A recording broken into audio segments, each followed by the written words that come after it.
with him. On the Brexit reset, how are the talks going? Will you have talks on the sidelines ahead of the Monday summit? Well, in the last 2 weeks, you've seen the UK do a trade deal with India, really important for our country and our national interest. Trade deal with the US, again important for our country and national interest. I'm positive going into Monday, and I think that this is an important moment for our country that will be measured in the benefits to working people and their living standards. But we're positive as we go into the summit on Monday. Thank you very much. Thank you.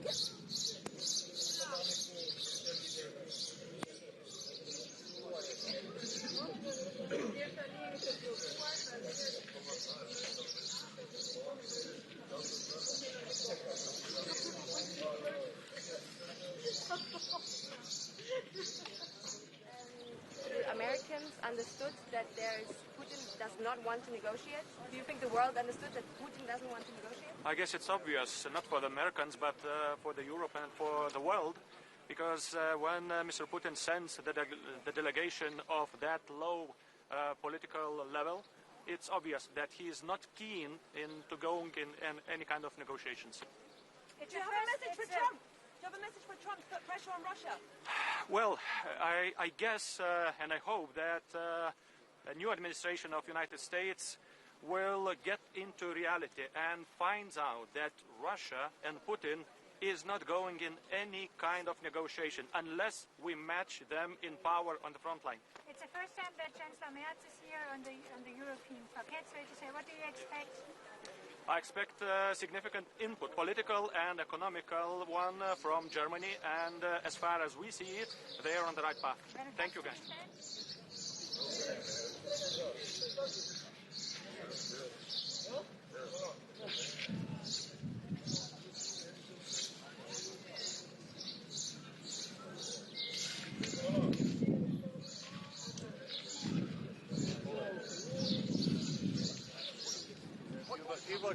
Viewers,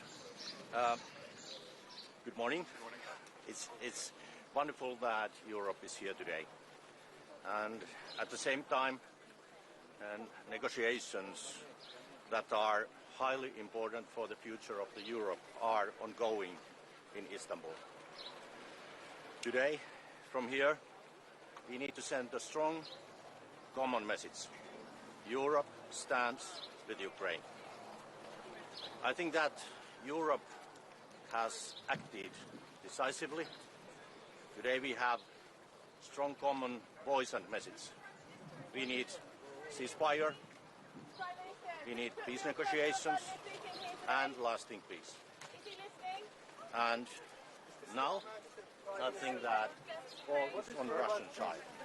If negotiations don't proceed, Europe must be ready to act strongly with new sanctions and even more support to Ukraine. This is my main message today. But the 17th sanction package is not even going that far. How can the EU put more pressure on Russia sooner? We have to work together with US. We need that with sanctions. We need good cooperation, good coordination with US. Thank you.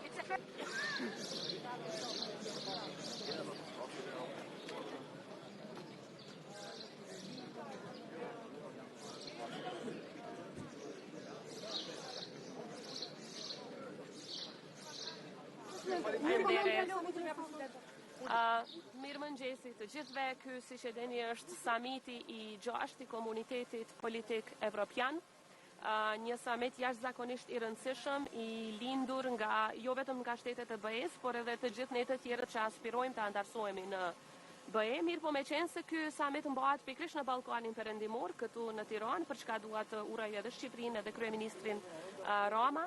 Është shumë e rëndësishme që në fund të samitit të dalim edhe me një plan konkret se si do të ecim përpara shtetet tona drejt BE-s. Sa I përket Republikës së Kosovës, përkundër faktit që ne jemi 100% të linjëzuar me politikën e jashtme dhe atë të sigurisë së Bashkimit Evropian, fatkeqësisht ka një blokadë totale.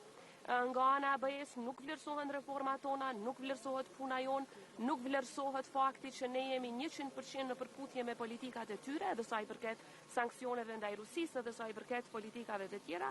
Për fat të keq po jepet një mesazh shumë I keq për rajonin ton, se më shumë po hapet dera në raport me ata që po shkojnë në Moskë të Putini, se sa për ne që nuk shohim rrugë dhe alternativ tjetër për Kosovën. Zoja Osmani, keni shpresë sot për mesazhet dhe konkluzionet të këtij samiti, i cili mund të jetë në drejtimin e asaj çfarë ju pretendoni, që bëja të kthej syt nga ju për të tërhequr vëmendjen për atë që ju pretendoni? Më shumë kemi kërkesë se sa që kemi shpresë. Kërkesat tona do të jenë të zëshme, jo për shkak të ndonjë arrogancë politike, por për shkak se e meritojmë dhe ne kërkojmë që ky proces të jetë i bazuar në merita. Ndërkaq sa i përket konkluzioneve, zakonisht samiti i EPC-s nuk është se ka konkluzione të forta politike apo veprime politike, megjithatë është një mundësi e mirë për ne që në një forum ku jemi të barabartë të bëjmë kërkesa.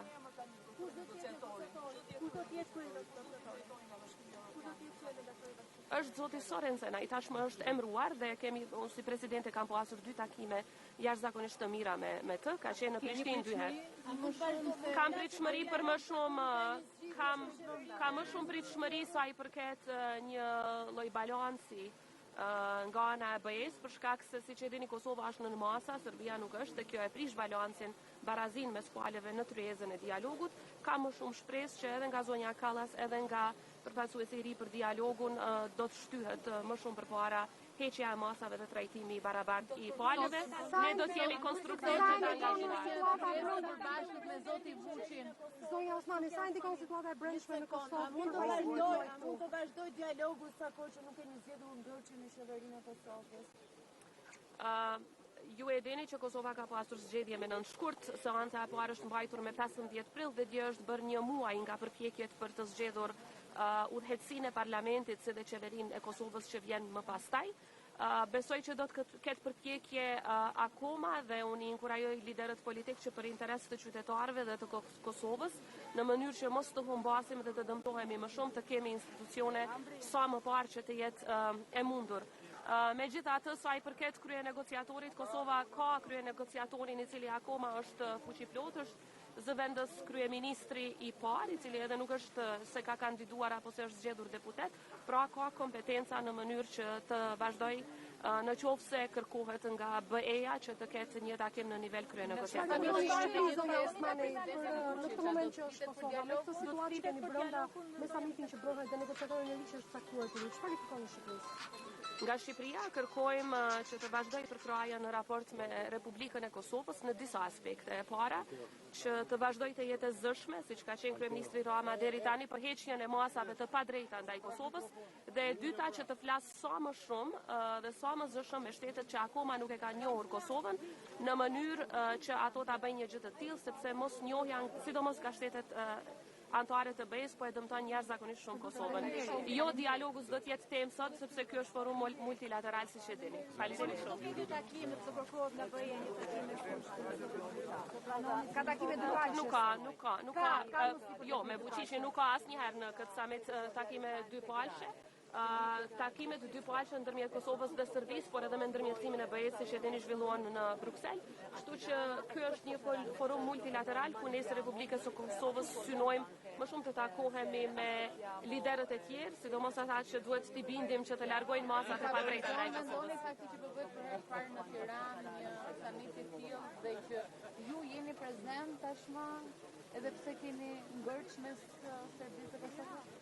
Ne gjithmonë jemi prezent në këtë summit, Kosova gjithnjë është prezent edhe në EPC dhe në summitin BE Ballkan Perëndimor. Ajo çfarë na favorizon këtu është se po shpresoj shumë që fakti që mbahet ky summit në Tiranë jap një zë më të fuqishëm rajonit ton dhe edhe një zë më të fuqishëm edhe Tiranës, jo vetëm Prishtinës, që të flas edhe për heqjen e masave të padrejta ndaj Kosovës, por edhe siç e përmenda për njohjen nga shtetet që akoma nuk e kanë bërë këtë në raport me Kosovën. Ja, bëhet këtë kërkesë Bashkimit Evropian mbrëmjen Patjetër që po, edhe mbrëmjen e djeshme, edhe më herët, edhe çdo ditë e bëjmë këtë kërkesë, sepse të gjitha kërkesat në fakt që BE-ja ka pasur raport me Kosovën sa i përket heqjes së masave ne i kemi plotësuar dhe në qershor bëhet një vit që edhe vetë përfaqësuesi i BE-s zakonisht nuk ka përgjigje, kërkojnë gjëra kështu shumë abstrakte, deeskalim, në fakt ne nuk jemi ata që kemi eskaluar situatën, por edhe pse nuk e kemi krijuar atë situatë në veri të Kosovës.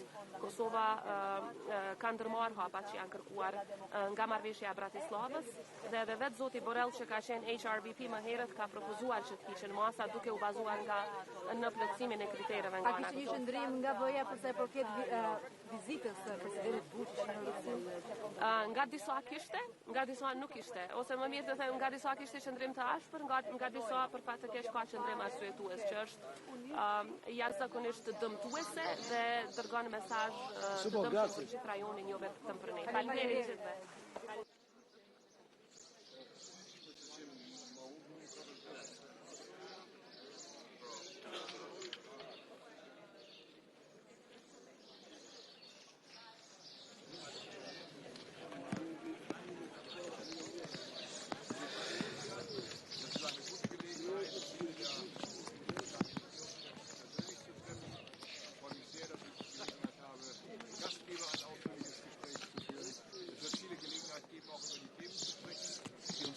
beschäftigen. Natürlich, bedauerlicherweise, immer noch der Krieg in der Ukraine.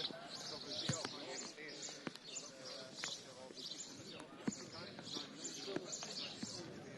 Lösungen weiter.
Hallo, Herr Hess. Grüezi. Was erwarten Sie von den heutigen Gesprächen in Istanbul? Ja, wir werden sehen, ob es zu einer Lösung kommt oder ob der Weg hin zu einer Lösung weitergeht oder nicht. Es scheint ja etwas angespannt zu sein. Wir werden schauen, vielleicht gibt es am Sonntag in Rom etwas mehr Klarheit mit der Einsetzung des neuen Papstes. Wird man sich ja wiedersehen. Und was ist die Position der Schweiz? Was erwarten Sie zum Beispiel von Russland in diesem Gespräch? Ja, ich meine, man kann nur die Erwartung äußern, dass dieser Krieg endlich beendet wird und dass beide Parteien die Bereitschaft haben, sich an den Tisch zu setzen. Offensichtlich ist die Ukraine bereit zu direkten Gesprächen. Und ich glaube, dass alle in der ganzen Welt auch den Wunsch ausgedrückt haben, dass auch Russland diese Bereitschaft zeigt. Die Europäer wollen die Sanktionen gegenüber Russland verschärfen, weil es bisher keine Waffenruhe gibt. Wäre da die Schweiz auch dabei? Ja, wir haben bislang die Sanktionen übernommen und werden sie weiterhin prüfen. Gilt das auch für diese Sekundärsanktionen, die jetzt im Gespräch sind? Das kann ich Ihnen noch nicht sagen. Das Treffen findet in Istanbul statt, nicht in der Schweiz. Wieso nicht in der Schweiz? Kann die Schweiz da nicht vermitteln?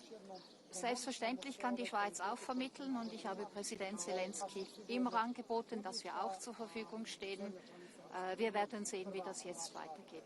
Die Schweiz hat signalisiert, dass sie einen IPC-Gipfel eines Tages durchführen könnte, frühestens 2027. Gibt es irgendwelche Neuigkeiten? Werden Sie heute ein konkretes Angebot?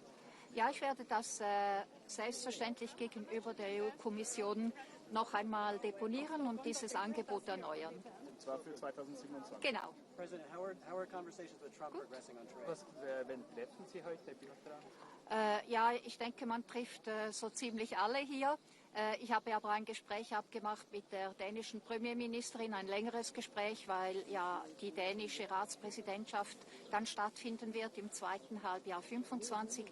Aber es gibt auch andere Möglichkeiten, hier sehr formlos ins Gespräch zu kommen. Können Sie uns noch ein Update machen, wo wir stehen mit den Handelsverhandlungen mit den USA? Großbritannien muss ja einige Zugeständnisse machen. Zum Beispiel haben Sie auch angekündigt, für 10 Milliarden Boeing-Flugzeuge zu kaufen und ihre Landwirtschaft zu öffnen. Wird die Schweiz dasselbe machen?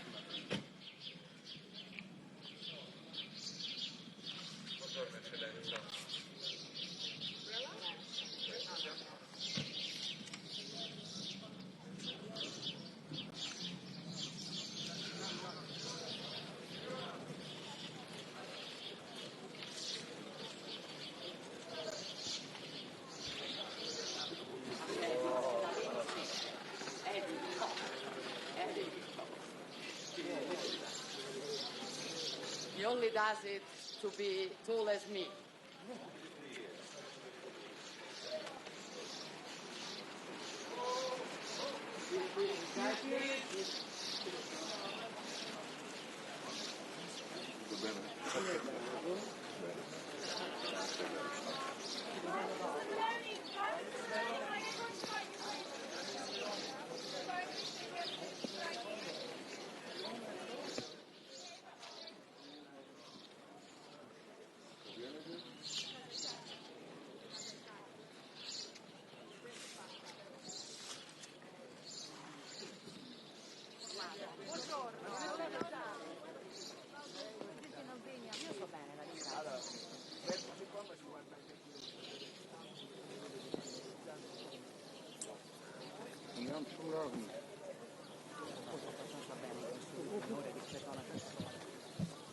sia effettivamente disponibile a fare dei passi importanti in favore della pace, invece sia chiaramente meno disponibile. Penso però che non dobbiamo cercare la pugna, penso che dobbiamo insistere per una cessata del fuoco incondizionato, che dobbiamo insistere per un accordo di pace serio che preveda garanzie di sicurezza per l'Ucraina e continuiamo a lavorare anche in questi formati per questo obiettivo. Presidente, non è passata al centro migranti di Giader prima di venire qui? Non ho fatto in tempo. Passerà dopo? No, non faccio in tempo, ma insomma stiamo andando avanti, mi pare che il lavoro dimostri anche, diciamo, per la velocità di funzionamento soprattutto dei rimpatri e che insomma si dimostri che alla fine, come avevamo promesso, stiamo andando avanti. Si parla di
Well done for your resounding success at the election. Impressive result, 52%.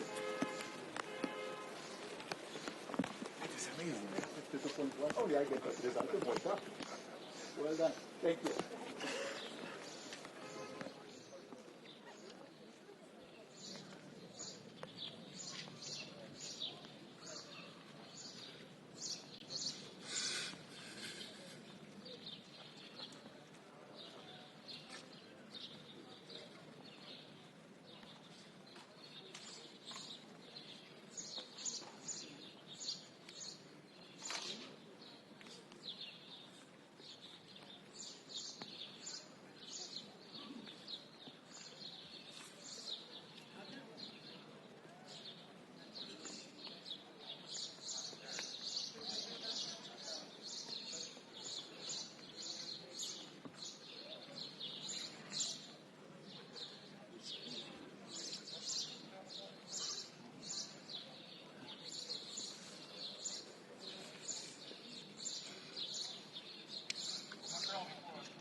Yes, hello. Today we will have a EPC summit where I know that we will discuss issues which is important for all of European countries because unfortunately the situation is unstable in our region, and this is a good opportunity for my country as Latvia, as well as a member of the European Union, to meet and to coordinate our people's and society's needs, like with Moldova, Albania, Ukraine, and we will use this summit for coordinating and making alliances how we can make our region more secure.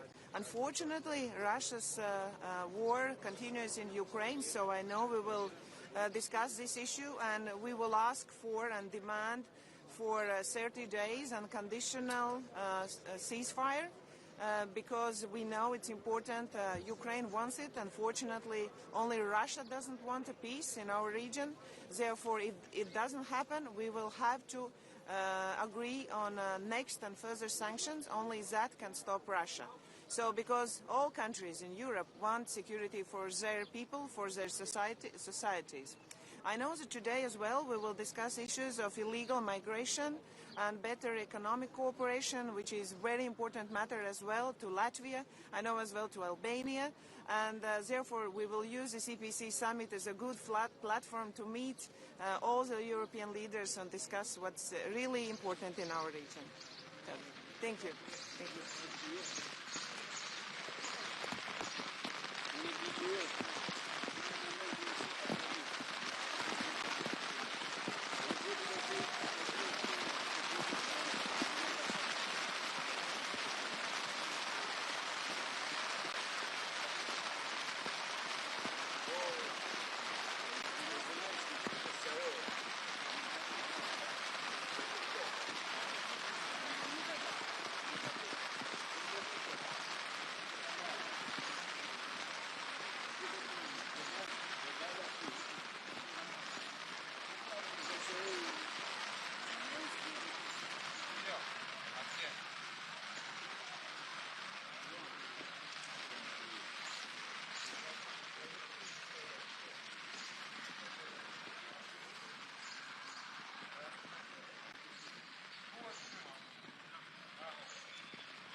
Vediamo se fa qualcosa.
Teşekkürler.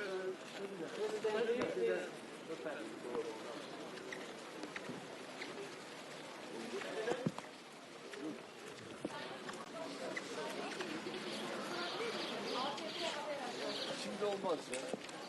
Şimdi işimize bakalım. Çok işimiz var. Sadece konuşmalarla ilgili bir şey sorabiliriz yani. Nasıl gidiyor? İşte.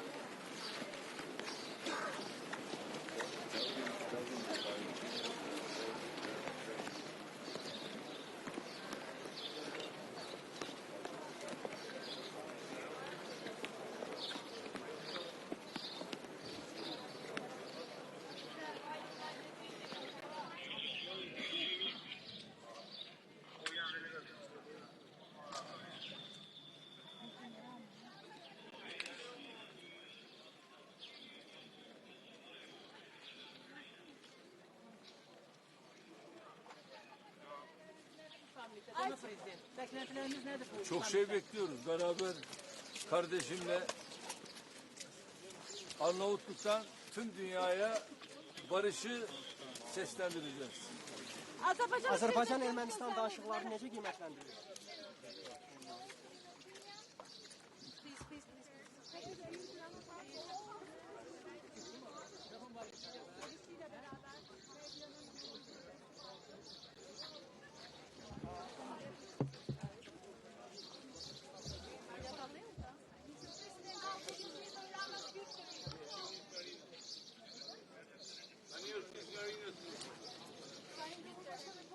boş ver.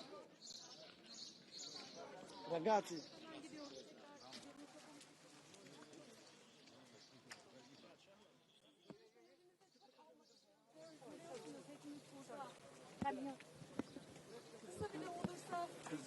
Gereğini söylesene. Sen benim adıma cevap ver. Ben meslektaşlarımıza iletirim efendim. Teşekkür ederiz.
Now it's all clear. So I'm waiting for Andrea and Macron. Yeah, sure.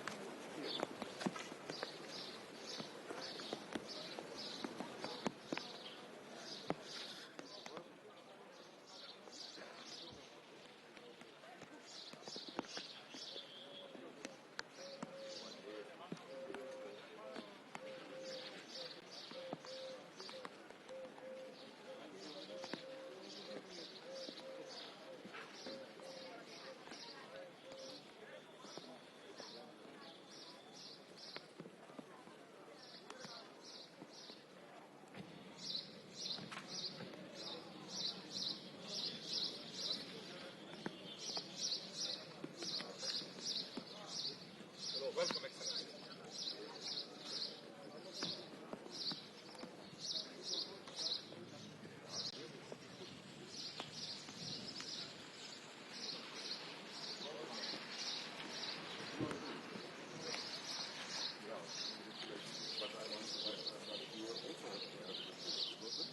Not yet, but I just it's raining. Yeah. Start in the middle of the rain. Yes. Thank you.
Possiamo andare al Avete ombrella.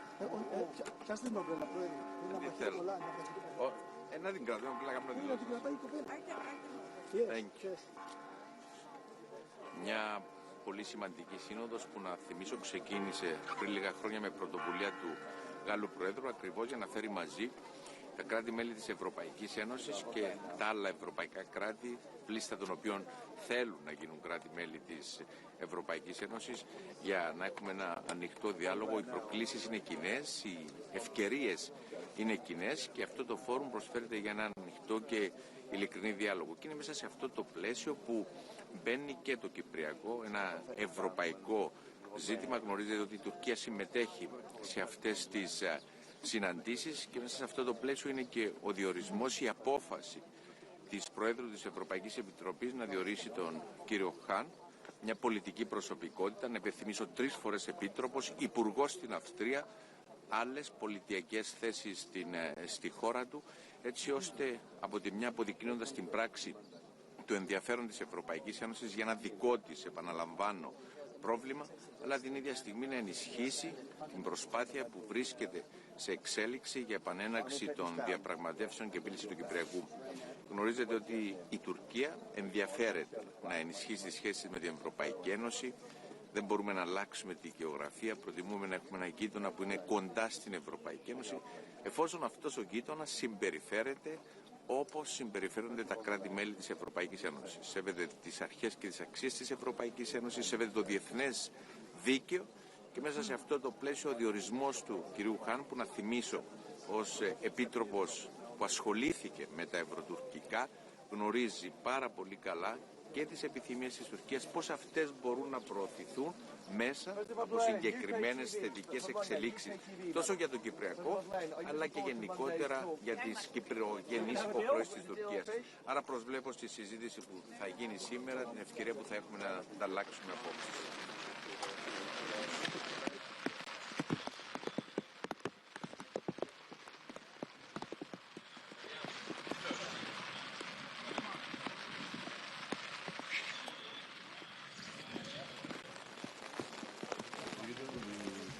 Russia's aggression on Ukraine. We believe that peace should be done, but it should be a just peace which would not reward the aggressor with Ukrainian territory. Would you plan to visit the South Caucasus, including Azerbaijan? Would you visit... Do you plan to visit South Caucasus region? Azerbaijan? At the moment, there is no planned visit, but I was in Azerbaijan a year and a half ago. Thank you. Thank you so much. Thank you. Thank you.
Vai il microfono in stemma.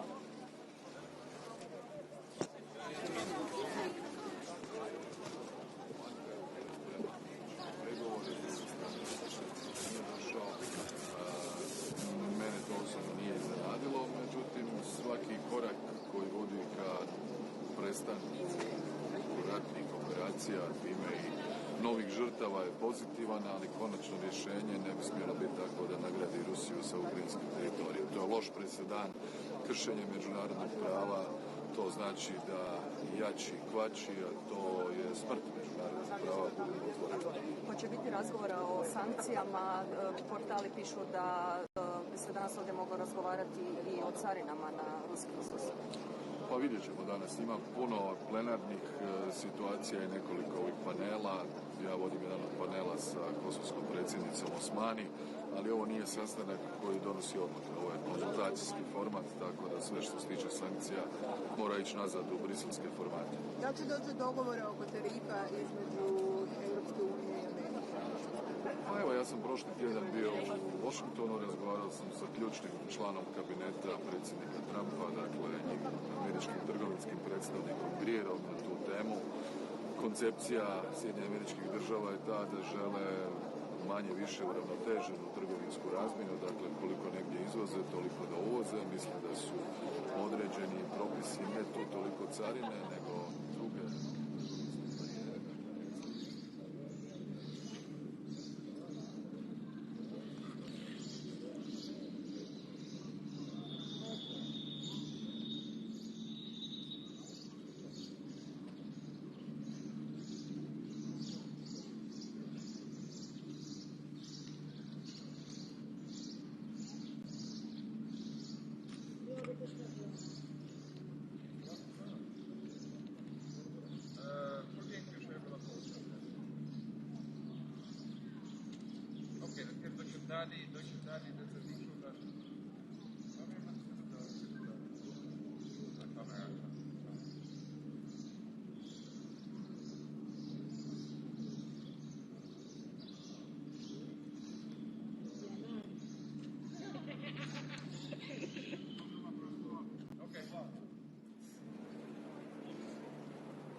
meeting?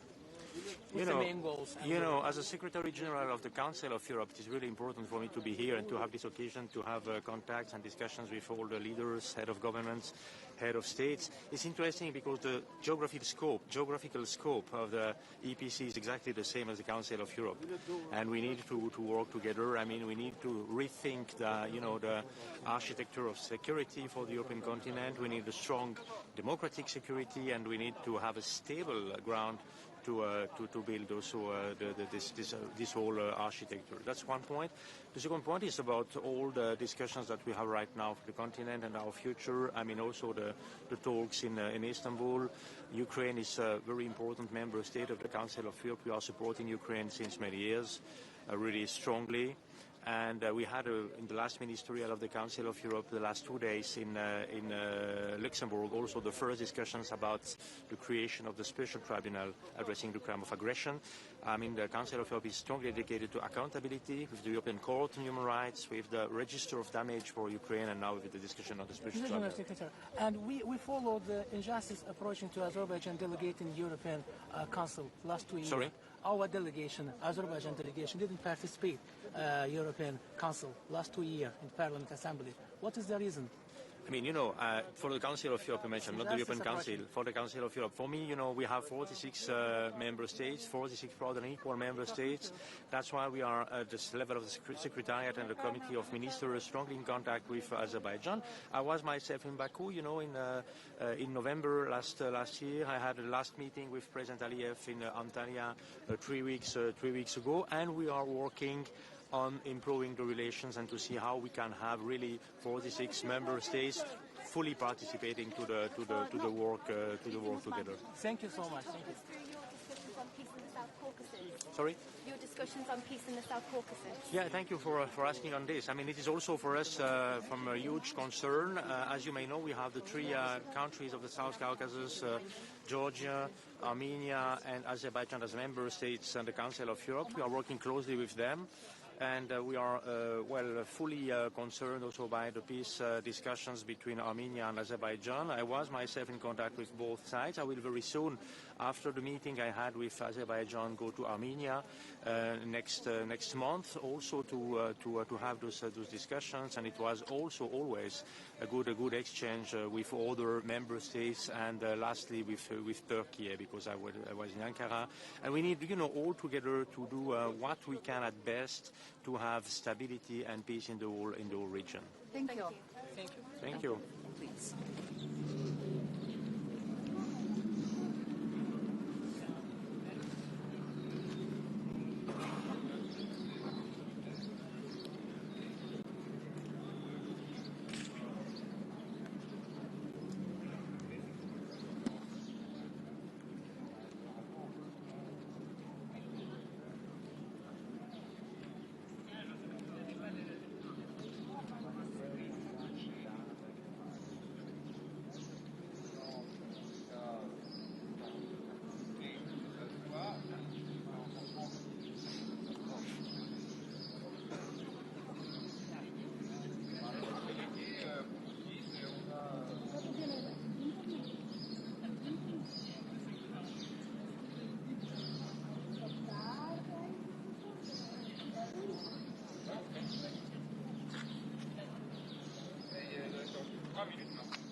Minuta larga.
Bonjour, messieurs, dames. Bonjour à vous.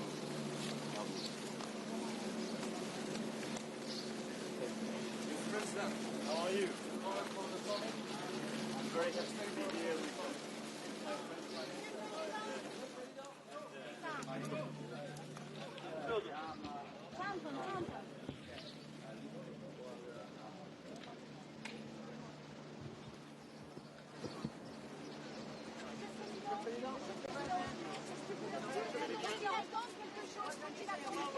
Je vous ferai une conférence de presse tout à l'heure. Merci.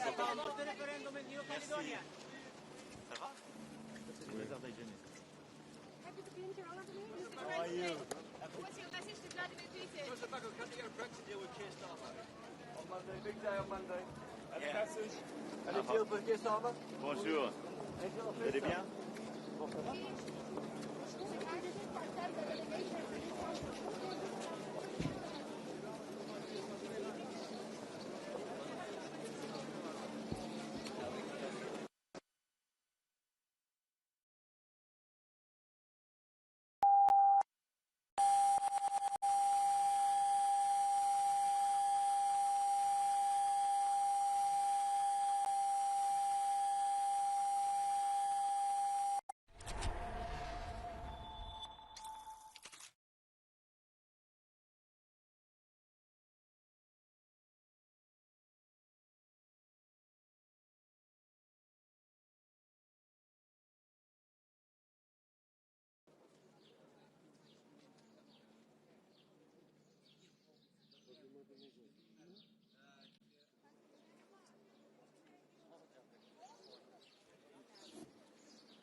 We draw rockets, trees, and skies full of stars. We draw homes with no fences, people holding hands, and sometimes a little blue flag with golden stars. In our drawings, the future is bright, and Europe is not just a place. It's a feeling. A feeling that we can be heard, that we can belong, that we can build it together.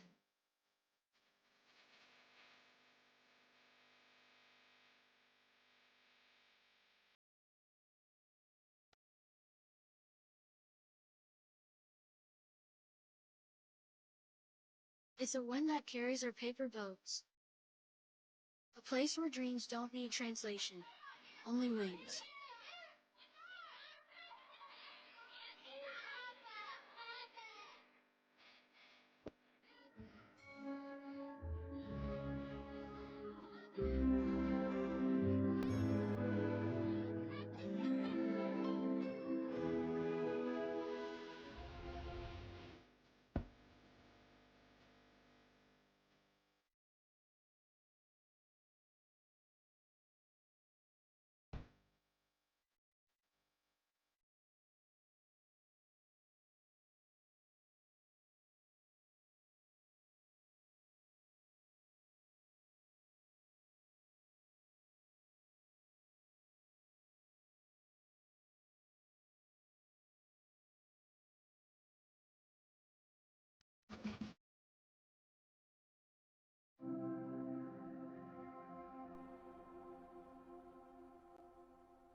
At a time when much of the world was still finding its voice, Albanian society was already shaping its identity.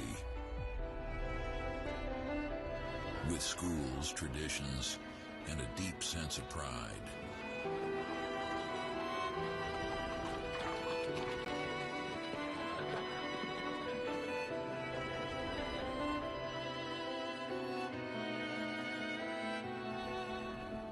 Art, music, and wisdom flowed through villages and cities alike. This was not a forgotten land, but a vibrant culture ahead of its time.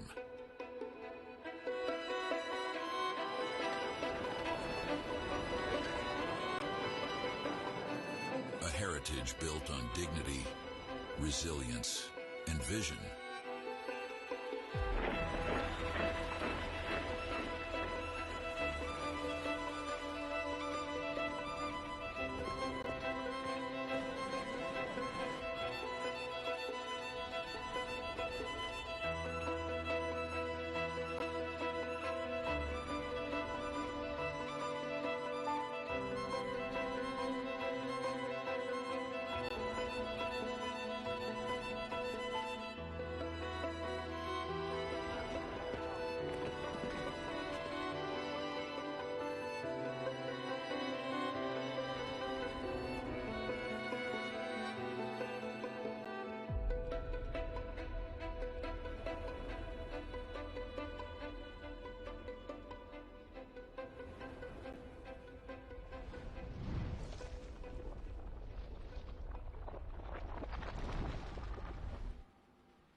We are flame and mountain, heart and storm.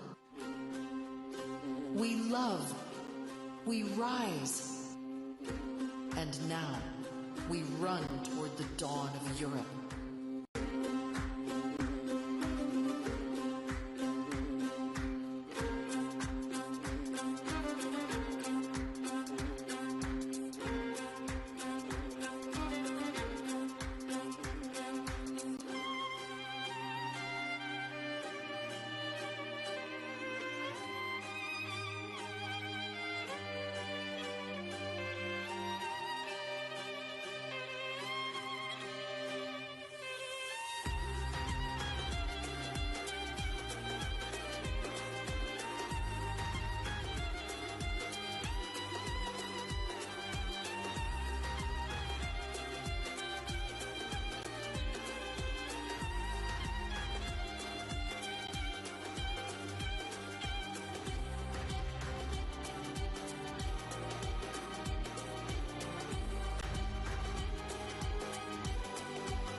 Herzlich willkommen in Albanien. Bienvenue en Albanie. Dobrodošli u Albaniju. Benvenuti in Albania. Benvenuti Albania. Καλώς ήρθατε στην Αλβανία. Bienvenue en Albanie. Welkom in Albania. Albanya'ya hoş gelmişsiniz. Bienvenue en Albanie. Welcome to Albania. Velkommen in Albanien. Вітаємо в Албанії. Welcome til Albanien. Welcome in Albania. Bine v-am venit în Albania. Tere mast Albania se. Vítejte v Albánii. Dobré došli v Albania. Velkommen til Albania. Herzlich willkommen in Albanien. Tere mast Albania se. Vítejte v Albánsku. Merhaba v Albania. Dobrodošli v Albánii. Tere mast Albania se. Etili ostvenimo brzane v Albaneci. Velkommen til Albanien. Dobrodojte v Albania. Mir se vini na Shqipëri. Welcome to Albania. Dobrodošli u Albaniju. Pari kalus Albania. Dobrodošli u Albaniju. Tervetuloa Albaniaan. Welkom in Albania. Üdvözöljük Albániában. Minket hikei Albania. Lajpilódom Albania. Willkommen in Albanien. Bine ați venit în Albania. Arnavutluğa hoş geldiniz. Dobrodošli u Albaniju. Witamy w Albanii. Arnavutluğa hoş geldiniz. Benvenuta a Albania. Benvenuti in Albania. Bienvenue en Albanie. Willkommen in Albania. Mir se vini në Shqipëri.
Can you go a little bit down?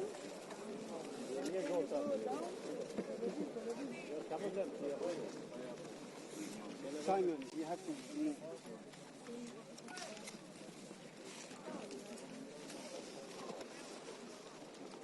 Sir, please. These guys down. Look. First line down, please. We have another line down.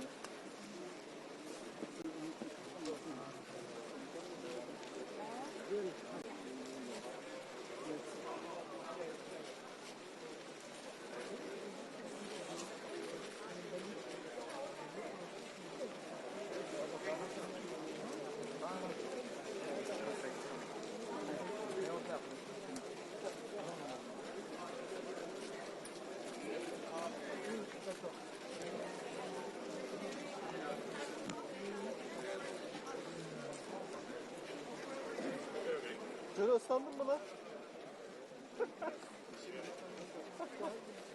Geliyor geliyor.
Celo el salla, Celo. Celo.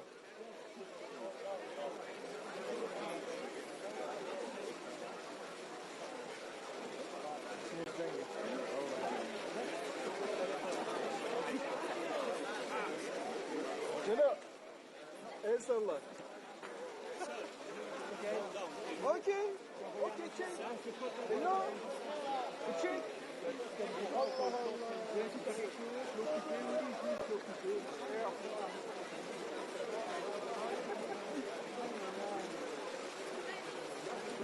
Come on, hurry up. Let's line down. Let's line. Please, let's line down. Hey.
photographers to make space for Europe to work.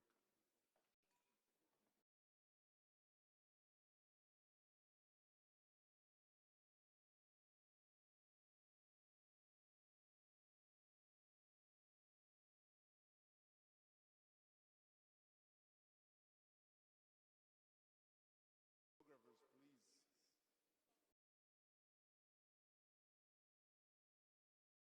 Europe has to work.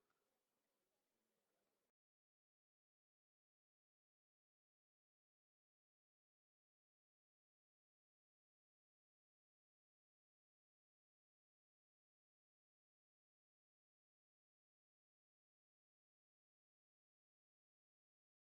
to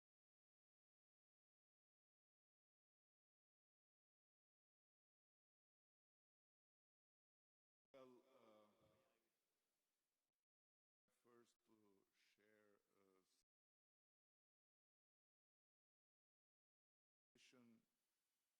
but it became scientific proof from the European Weather Forecast Institute that the persisting and not indigenous rain was brought by the British delegation yesterday morning.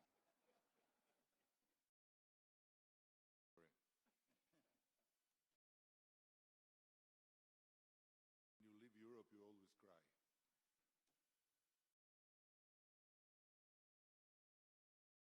Every time I head toward an EPC summit, I'm haunted by a 16th century painting hanging in the British National Gallery. Shape of Europa by master of Italian Renaissance, Paolo Veronese. In it, the Princess Europa, young and radiant, stares skyward as she mounts a white bull. The bull is, of course, Zeus in disguise, the king of the gods, who will carry her away to a land from which she will never return. There is something hauntingly familiar in this myth, a resonance that feels all the more acute in the times we live in. Maybe it's because more than being a character or a fixed identity, more than the labels of West or East, liberal or conservative, nationalist or socialist, Europe is a journey. And suddenly that journey has become much harder. Really distinguished guests and very dear friends, trust me, I struggled to find the right words to express my delight in hosting this European political community summit.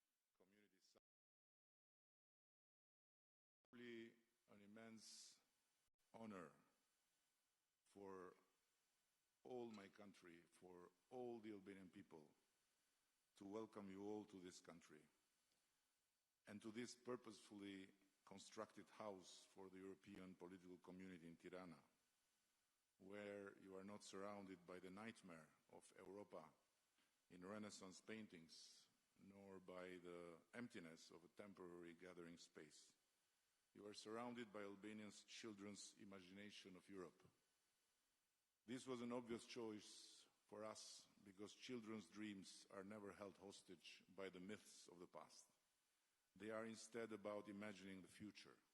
Very similar, by the way, to the dream of Europe's founding fathers. And you have landed at a particularly poignant moment in this country, where we have learned to view the past through the eyes of the future, and no longer to look at the future through the eyes of the past. Your arrival follows an election campaign in which Europe featured more than ever before, not as a divisive issue, but as a joint claim to identity, not as a list of policies, but as a deep yearning for belonging, not as a set of homework assignments, but as a shared destiny.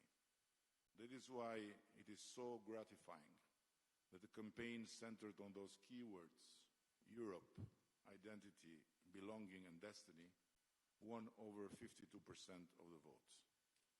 For my dear friend Keir here, it was a result very similar to the Brexit referendum, but with the roles reversed, 52% for Remain, or in our case, Unite. Where it wasn't comparable, however, is the remaining 48% of the voters. They are not Eurosceptics. No, they are just ill-informed Euro-optimists who think I should have been fired for not having succeeded in uniting Albania with the EU long ago. But this is not my point. The idea of a united Europe is paradoxically both ancient and ever new. One of its earliest champions was a Frenchman in the 18th century, the Abbé de Saint-Pierre. In the ashes of the Treaty of Utrecht, after years of war, he envisioned a union of European states, a bold, idealistic vision of perpetual peace. His project even included cooperation with Russia, as well as with the Balkan and Mediterranean states, then under Ottoman rule.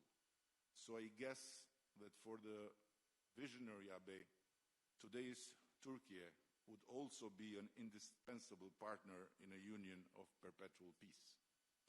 But the project failed, of course. It was killed by light interests and petty caprices, as Voltaire would put it, and swallowed by the fear that has long held Europe hostage. Even today, the myth of Europa persists, and the resemblance to the Europe gathered here today is striking.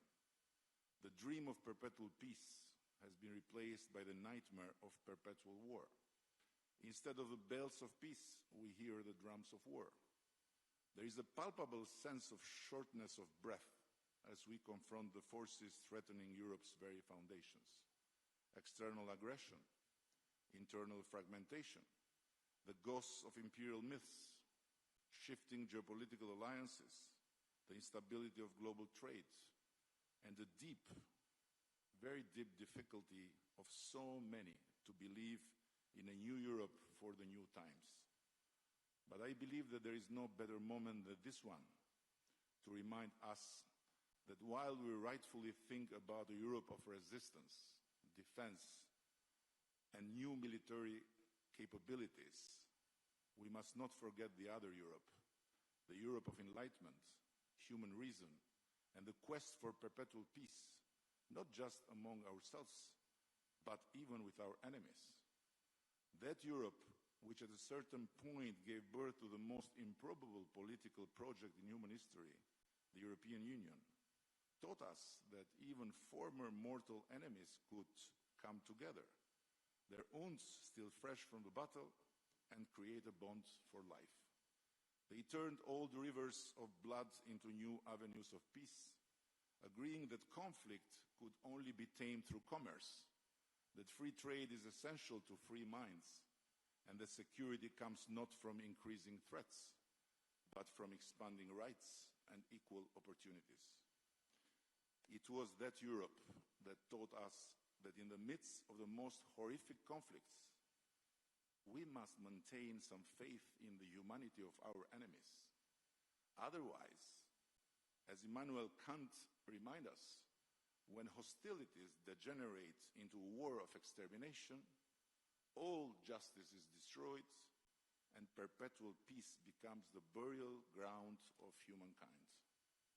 The enemies of peace should not drag us into the glorification of weapons. Here in the Balkans, we have survived war, bombs, territorial conflicts, destruction and disruption. It happened in our lifetimes, not in some distant black and white documentary archive. And we have learned that peace has no competitors. Perhaps that is why hope in that other Europe is greatest here.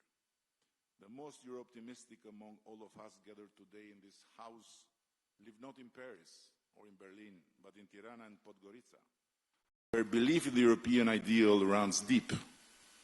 We have survived economic collapse. We have survived migration and displacement. We have survived fake news even before the term was coined.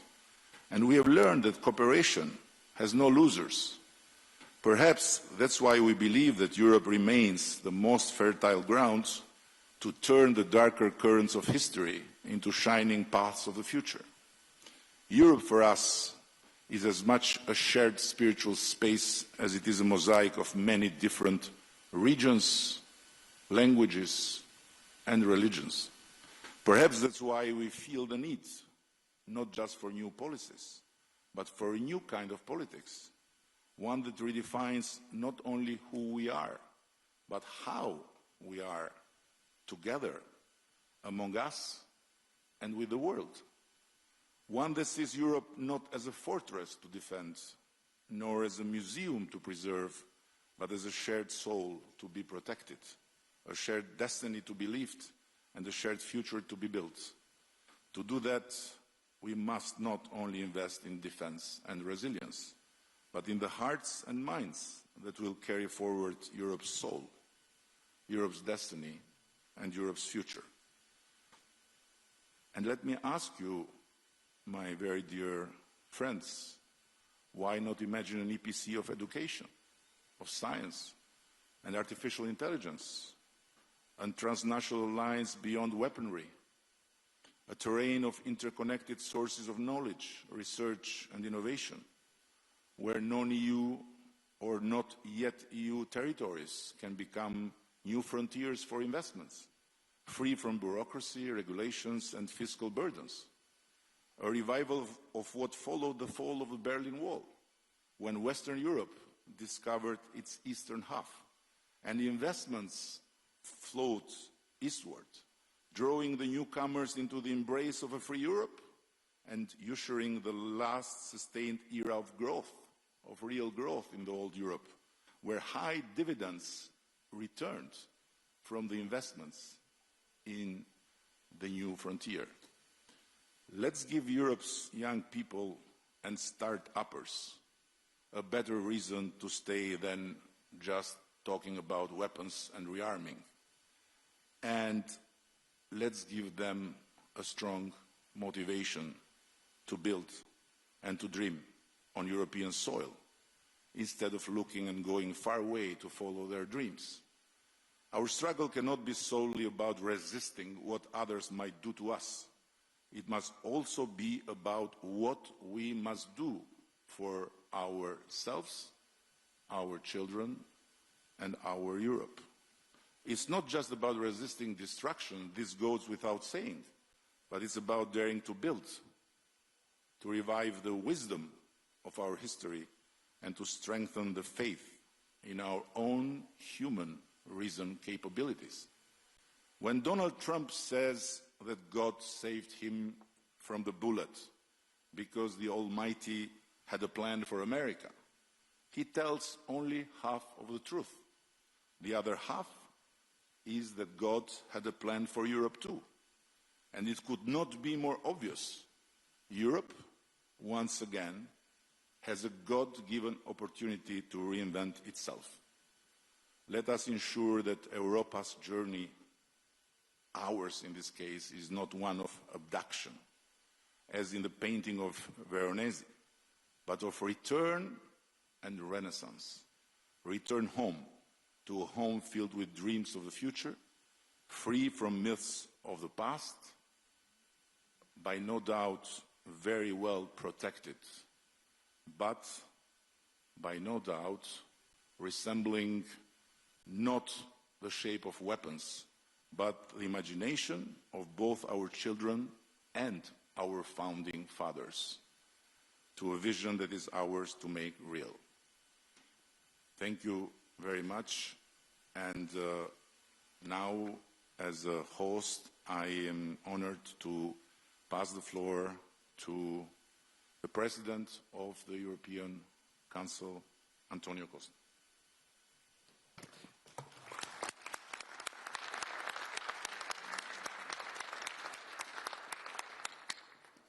Well, first of all, thank you very much, dear Eddie, for your, it's true, rainy, but very warm, creative and inspirative welcome for this first EPC summit which takes place here in the Western Balkans.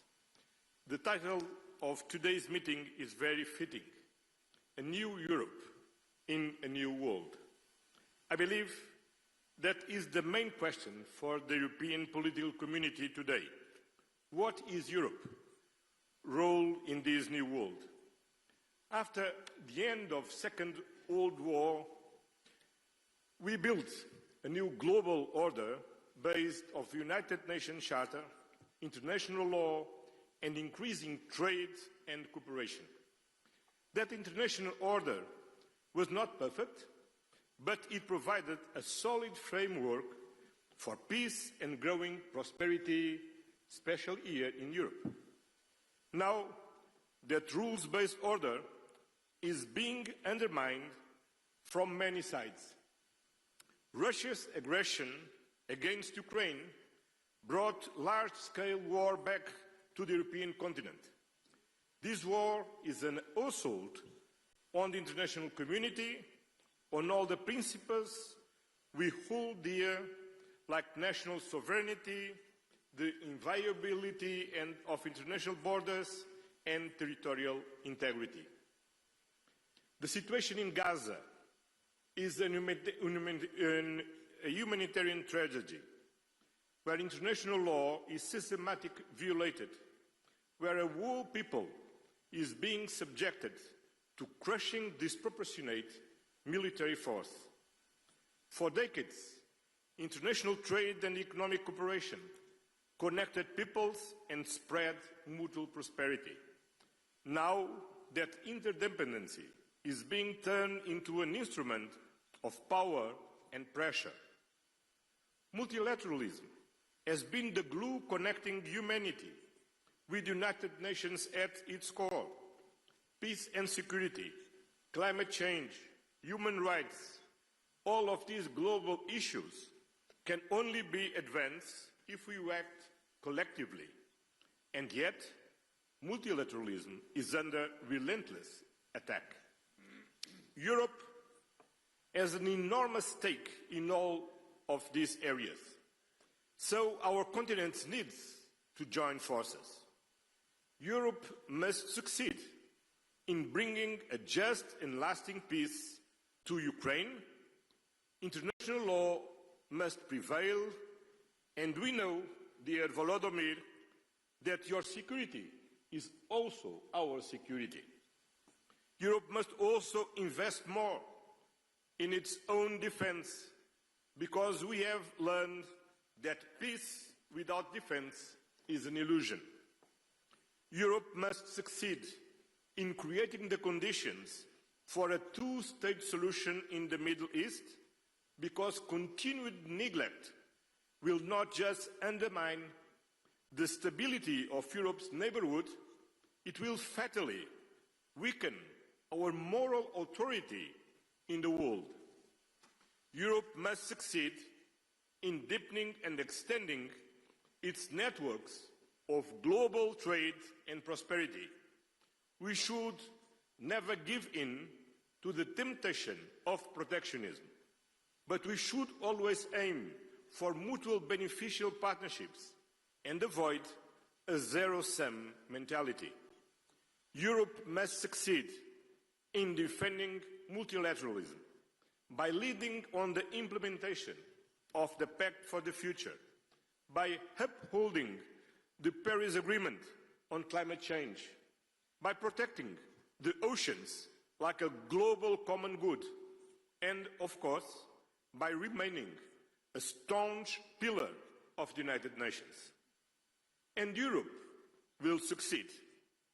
I want to tell you today that the European Union is ready to play its full part in this new Europe, in the new world, working closely with all our European partners. The EU will remain a reliable partner, a predictable partner in European integration, in economic and energy cooperation, in security and defense, in protecting our climate. So, use the energy, the motivation, the faith of these children, and the energy of our friend Edi Rama to get work together as Europeans. Thank you.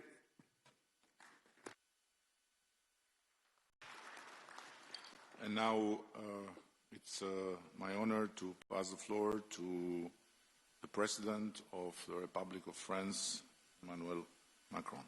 Your Majesty.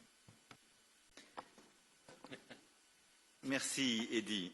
Merci beaucoup de nous accueillir pour ce sommet et félicitations pour le résultat électoral et en effet ce chemin européen et cette confiance dans l'avenir, dans l'Europe que tu as exprimé.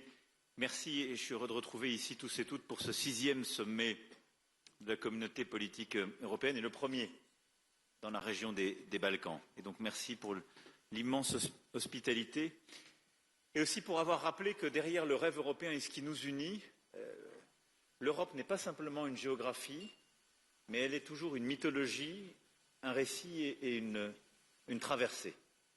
Et de rappeler que cette Europe de la Renaissance, des Lumières, celle de la paix, du progrès et de la culture est celle qui nous a inspirés et qui, au fond, donne envie. Néanmoins, nous nous retrouvons dans un moment de la vie de nos nations et de cette région qui, je crois, emprunte d'une certaine gravité la rencontre d'aujourd'hui, compte tenu des enjeux qui sont les nôtres. Et en fond, en essayant de préparer cette rencontre, je frappais de voir à quel point, et de manière sans doute inédite, on a aujourd'hui sur notre Europe un défi sur toutes les sécurités. Et réunir cette Europe large, au-delà de l'Union européenne, réunir justement entre égaux tous les chefs d'État et de gouvernement et toutes les nations qui sont ici représentées, c'est essayer de donner une chance à notre grand continent de faire face aux défis qui sont les siens à travers l'unité. Et je pense que l'unité entre nous tous est indispensable aujourd'hui compte tenu des menaces et des risques de division qui pèsent sur le continent. Évidemment, la première sécurité est la sécurité géopolitique. Vous l'avez exprimé l'un et l'autre.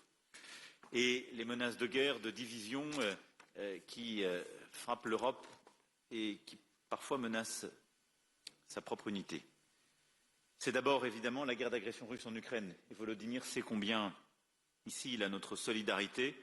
Et je pense que la bataille que nous menons tous, que nous avons portée nos collectifs la semaine dernière avec Keir, Donald et Friedrich, la coalition des volontaires qui s'est constituée et unie beaucoup ici autour de cette table pour soutenir l'Ukraine est importante, d'abord pour obtenir le cessez-le-feu.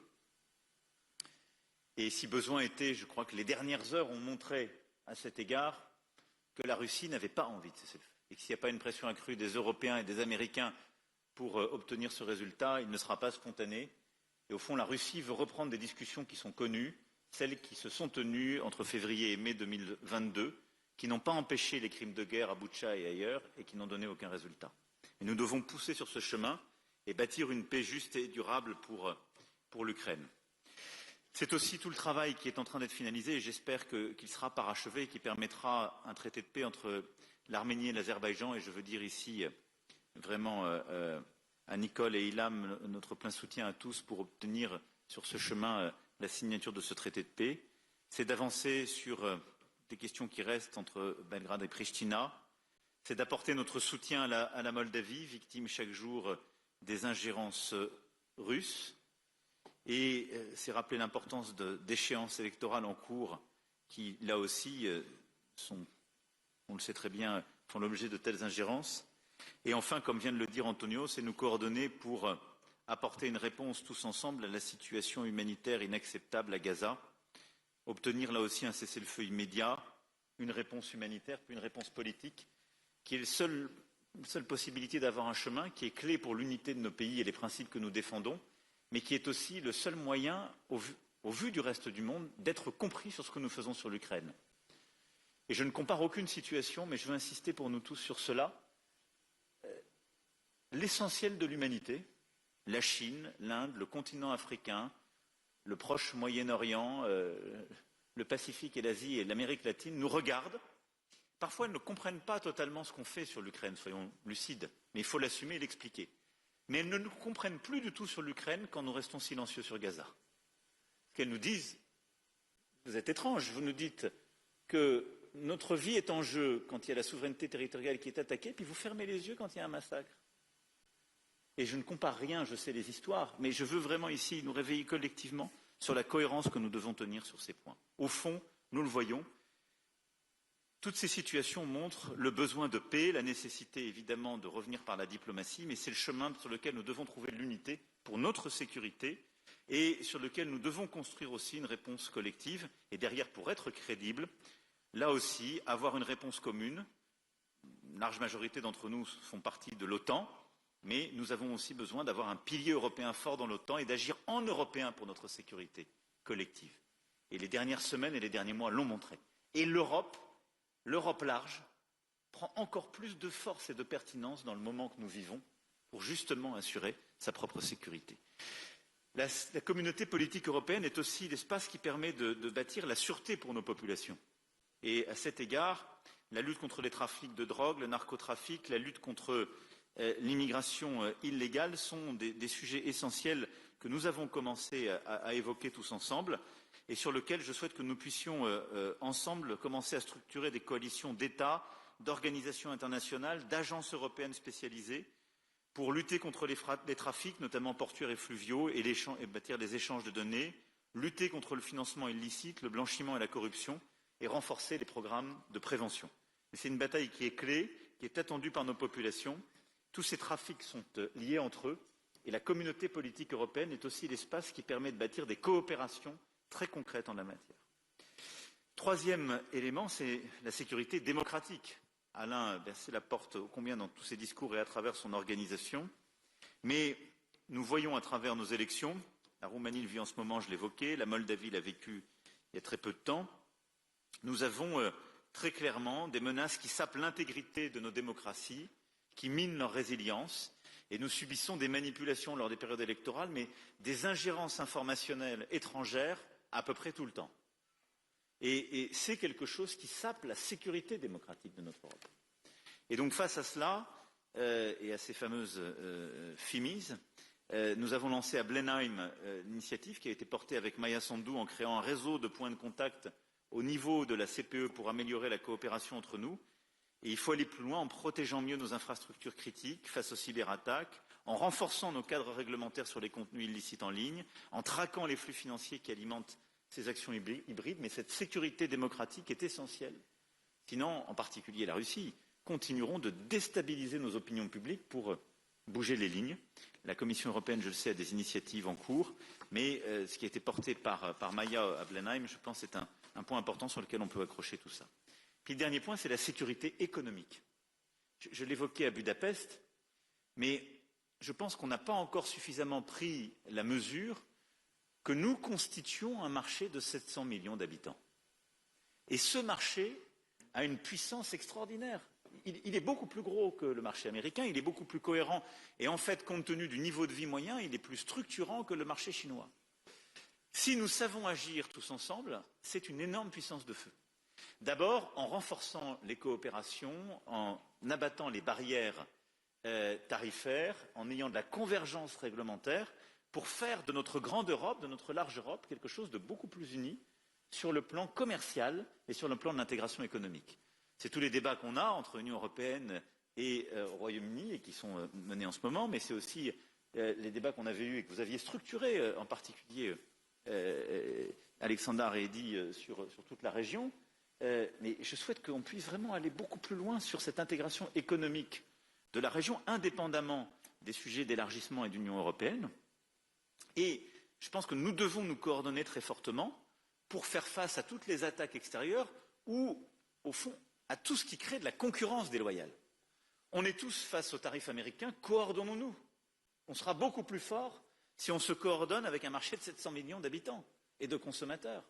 On fait tous face à la concurrence déloyale de certains produits venant d'Asie, en raison de différences de règles ou de la sursubvention de surcapacité. Coordonnons-nous, on sera beaucoup plus fort pour protéger nos marchés et ce commun. Et donc, je souhaite qu'on essaie de structurer aussi une réflexion et un travail autour de la sécurité économique à l'échelle du continent et donc autour de la communauté politique européenne. Voilà les quelques mots que je voulais dire, mais au fond, on le voit bien, notre grande Europe est à un moment de réveil géopolitique. Si justement on veut éviter le rapt et la Renaissance a continué de peindre les mythes et au fond le grand risque que Europe court, alors je ne sais pas si c'est Zeus transformé en taureau qui la ravira, ce que je sais c'est que les risques se multiplient face à nous et que la communauté politique européenne est un espace qui nous permet de structurer sur le plan géopolitique et militaire, sur le plan des sécurités et de la sûreté de nos pays, sur le plan économique et sur le plan démocratique, des réponses très concrètes par des coalitions d'action. Et donc pour ça, je pense qu'il est temps, comme ça avait été proposé par Victor et comme Eddy l'a suivi, en effet de formaliser par un secrétariat léger une équipe de coordination de soutien pour suivre les projets concrets de la CPE, qui pourrait être assurée par la troïka des présidences et le président du Conseil européen, et du coup à chaque fois de pouvoir prévoir les 2 présidences à venir, ce qui permettrait d'avoir en permanence des troïkas et un suivi des projets que nous lançons dans ce cadre.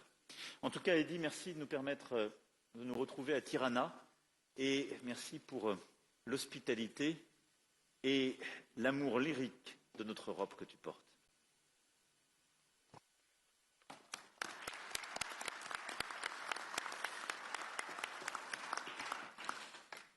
Thank you, and now it's an honor to give the floor to a special friend of all of us and my dear friend V, the President of Ukraine, Volodymyr Zelensky. Thanks so much. Dear friend, thank you so much. Eddy, Prime Minister Rama, thank you, and thank you, Albania, for hosting us today. Not just in a beautiful country, but in a country that believes in Europe and stands for its future. Dear friends, thank you all for your support, and I appreciate that we share the same understanding. This war Russia against Ukraine must be ended as soon as possible and in a just way. Ukraine needs peace. Peace in Europe depends on whether Ukraine will get it. All of you know that this week we had a real chance to take important steps toward ending this war, if only Putin had not been afraid to come to Turkey. I was in Ankara yesterday, and thanks for participation and hosting us, President Erdogan. And I was ready for a direct meeting with Putin, whether in Ankara or in Istanbul, and not just for a meeting, but to resolve all the important issues to my mind. But he didn't agree to anything, Putin. And you can also see that the Russian delegation that came to Istanbul is of a very low level. None of them are people who actually make decisions in Russia. Still, I send our team to Istanbul, led by Ukraine's Minister of Defense, at least to see if those Russians can actually decide anything. Our number one priority is a full, unconditional and honest ceasefire. This must happen immediately to stop the killing and create a solid basis for diplomacy, first of all. And if the Russian representatives in Istanbul today cannot even agree to that, to ceasefire, to this clearly necessary first step, then it will be 100% clear that Putin continues to undermine diplomacy. If that's not the case, there must be at least some result today, starting with a ceasefire. The Ukrainian delegation has a mandate to make decisions. As we saw yesterday, Russia sent almost the same people it sent in 2022, they show that Russia has not changed its basic approach. They make many statements, many threats, but solve nothing. They are doing everything they can to turn this Istanbul meeting into a staged, empty process, just like the ones in 2022.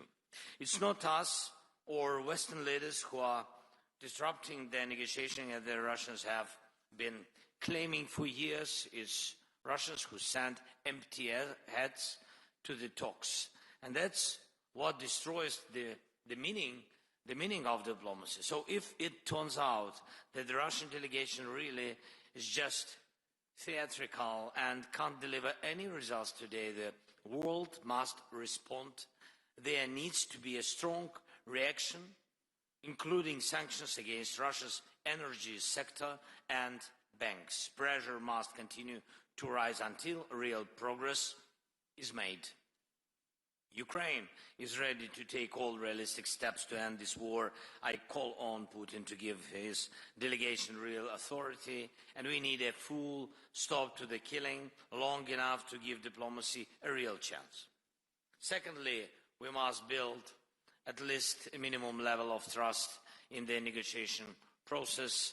This can be done by releasing prisoners of war, returning Ukrainian children taken by Russia, and releasing civilian hostages currently held by the Russian side.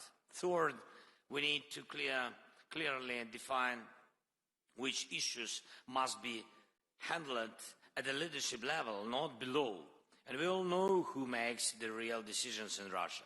Fourth, together with our leaders and together with the countries who are here with us today, we have begun to create a new security architecture for Ukraine and all of Europe. I thank everyone who is on board. Now it's time to move to very practical steps. And fifth, the United States. President Trump wants to end this war. We need to keep working closely with President and stay as coordinated as possible. Long-term U.S. support is also essential. An American backstop is needed. It's important that we all work together on every level to make that happen. And of course, I will keep you informed throughout the day about what is happening in Istanbul and whether there is any chance the Russian delegation will take real steps to stop the killing and bring the war to an end. Thank you, Eddie, again for the invitation.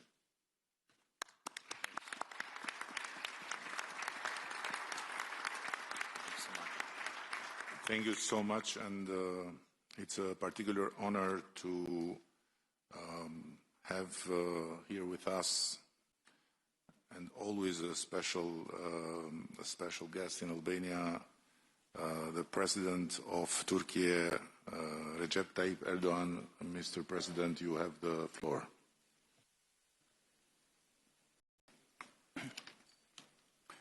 Değerli devlet ve hükümet başkanları, kıymetli katılımcılar, sizleri şahsım ve milletim adına saygıyla selamlıyorum. Avrupa Siyasi Topluluğu 6. zirvesinde sizlerle tekrar bir arada olmaktan büyük bir memnuniyet duyuyorum. Arnavutluk Başbakanı değerli dostum Sayın Edi Rama başta olmak üzere zirvenin düzenlenmesinde emeği geçenlere teşekkür ediyorum. Kıtamızı yeniden tanımlayacak yeni bir vizyonu konuşmak için bir araya geldik. Birlik içinde, işbirliği temelinde ve ortak eylem ruhuyla hareket etmemiz her zamankinden daha fazla önem taşıyor. Uluslararası alandaki güven bunalımının aşılması için adil ve kapsayıcı bir küresel yönetişim mimarisinin tesis edilmesine ihtiyaç var. Güvenliğin bölünmezliği ve refahın daha hakkaniyetli paylaşılması ilkeleri üzerinde bina edilecek bu dönüşümü bizler Avrupa kıtası olarak öncelikle kendi evimizde başlatmalıyız. Savunma sanayi, enerji, ulaştırma koridorları ve bağlantısallık arz ve tedarik zincirleri, dijital piyasalar ve kritik mineraller gibi muazzam işbirliği potansiyeline sahip olduğumuz birçok alan bulunuyor. Avrupa güvenliğinin geleceğini istişare ettiğimiz bu kritik dönemde Avrupa Birliği'nin kendi savunma sanayisini geliştirmesine yönelik gayretler faydalıdır. Bu çabaların NATO'nun merkezi rolünü aşındırmayacak şekilde birlik üyesi olmayan müttefikleri de kapsaması gerektiğini düşünüyoruz. REARM ve SAFE gibi girişimlerin bu anlayışla yürütülmesinin Avrupa güvenliğinin hayrına olacağına inanıyoruz. Geçmişte Avrupa'da yaşanan birçok savaş ve ihtilaf bize göstermiştir ki savunma ve güvenlik gibi son derece hayati olan konularda bölündükçe zayıflıyoruz, birleştikçe güçleniyoruz. Kıymetli dostlar, ortak geleceğimizi düşünürken hiç şüphesiz ekonomik güvenliğimizi teminat altına alacak adımları da istişare etmemiz gerekiyor. Türkiye 1,3 trilyon dolar ekonomik büyüklüğü, 85 milyonu aşan genç ve dinamik nüfusu, rekabetçi sanayisi ve büyük tüketim pazarlarına doğrudan erişimiyle kritik önemdedir. Avrupa Birliği ile gümrük birliğimizin güncellenmesinin, tedarik zincirlerinin güvenliğine katkı sunacağı kanaatindeyiz. Ayrıca bu adımın otomotiv, ilaç, savunma sanayi gibi kritik sektörlerde ortak üretim ve yatırım imkanlarının önünü açacağına inanıyoruz.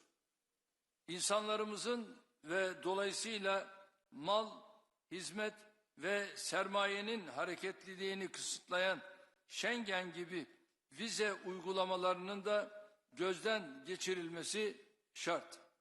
Son yıllardaki yatırımlarımızla ve doğalgaz alanındaki anlaşmalarla ülkemizi bölge coğrafyası için önemli bir enerji merkezi haline getirme hedefimize adım adım yaklaşıyoruz. Bölgenin en gelişmiş enerji altyapısına sahip ülkesi olarak enerji dönüşüm sürecinde Türkiye Avrupa'da önemli bir aktördür. Yenilenebilir enerji alanındaki adımlarımız sadece ülkemiz için değil, tüm bölge için fırsatlar sunuyor. Çok taraflı ulaştırma güzergahlarının merkezinde konumlanan Türkiye, Avrupa'nın kesintisiz tedarik zincirlerinin muhafazasına ciddi katkı sağlıyor. Değerli dostlar, Ukrayna'da silahların susması ve barış zemininin oluşturulması için kritik bir dönemeçteyiz. Geçmişte olduğu gibi bugün de kapsamlı bir ateşkes öncelikli olmak üzere çözüme dönük çabaların her birine katkı sağlıyoruz. Sürecin hassasiyetine binaen bir dayatmada bulunmaksızın tarafların teşvik edilmesi, adil ve kalıcı barışa ulaşılması bakımından çok önemlidir. Sayın Trump, Putin ve Zelenski ile ayrı ayrı görüşmelerimiz oldu. Sayın Macron ve Meloni beni aradılar. Zelenski dün Ankara'daydı. Kendisiyle görüşmemiz sonrasında teknik görüşmelere başlama kararı aldı. Mart 2022'den bu yana ilk kez akan kanı durdurma noktasında önemli bir fırsat penceresi aralandı.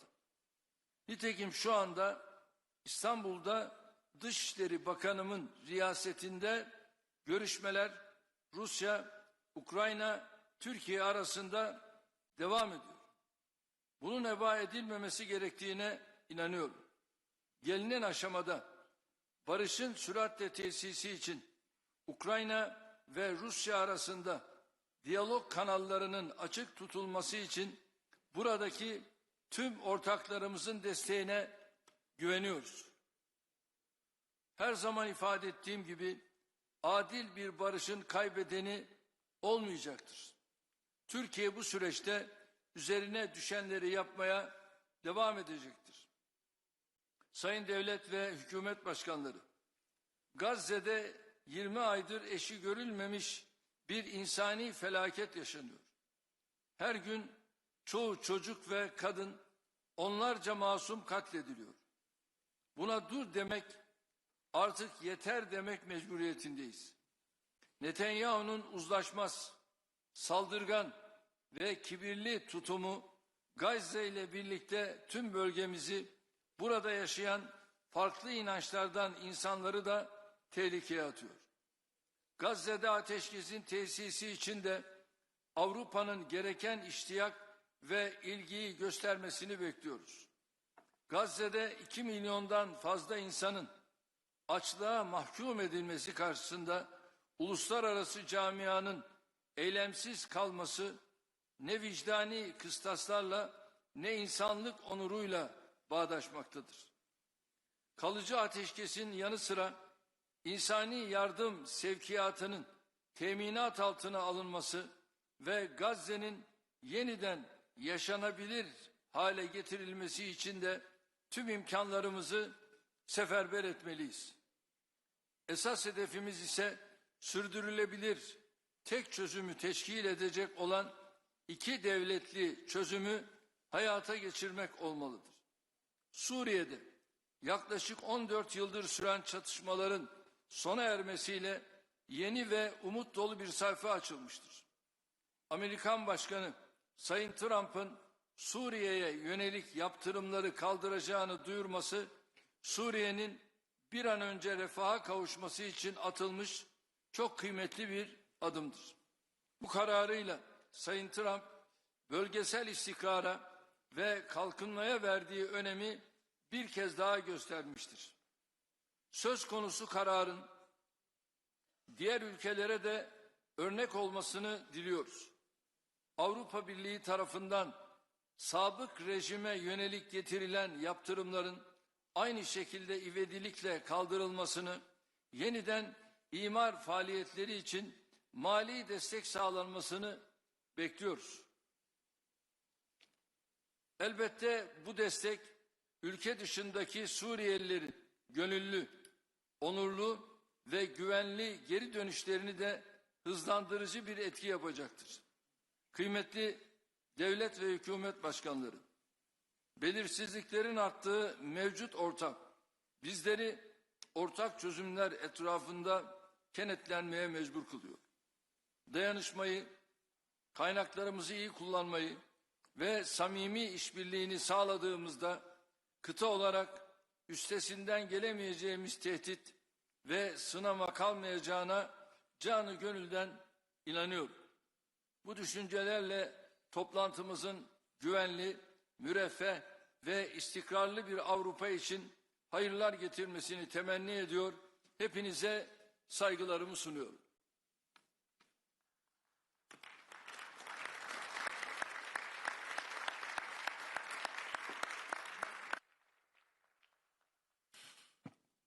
Thank you very much.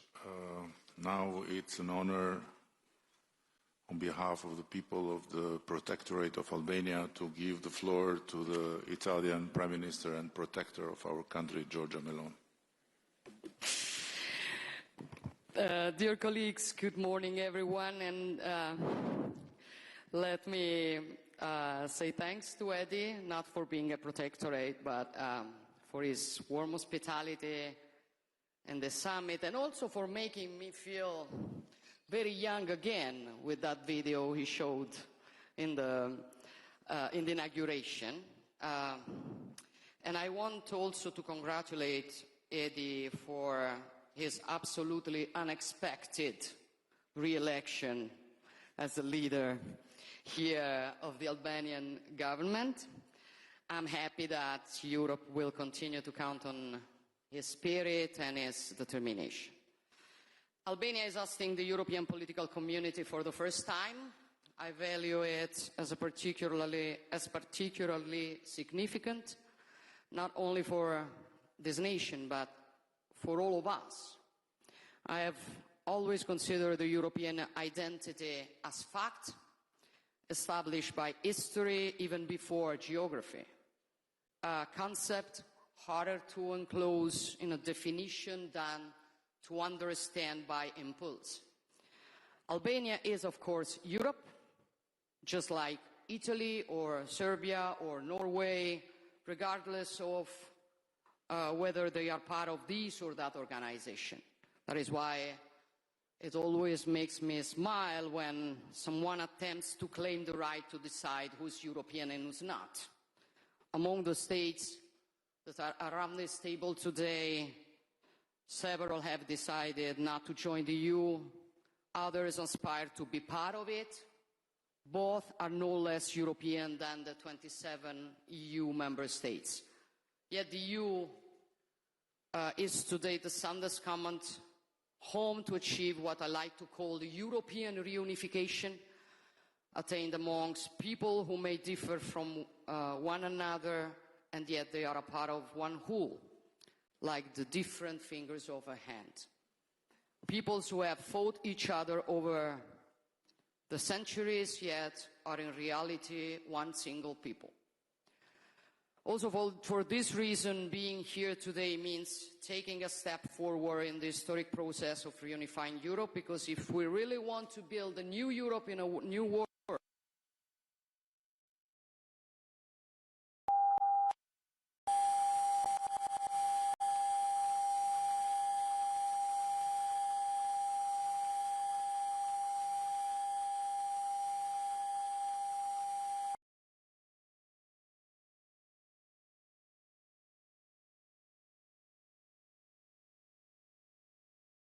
two lungs of Europe. For this reason, Italy is committed in Brussels to asserting a strategic approach to the Western Balkans to take into due account, despite the complex challenges posed by the region, the need to provide these countries with a clear EU integration perspective. Of course, enlargement involves new challenges, but I'm convinced that the European integration of Western Balkans, as well as towards the East, is also strategic investment on Europe's own security.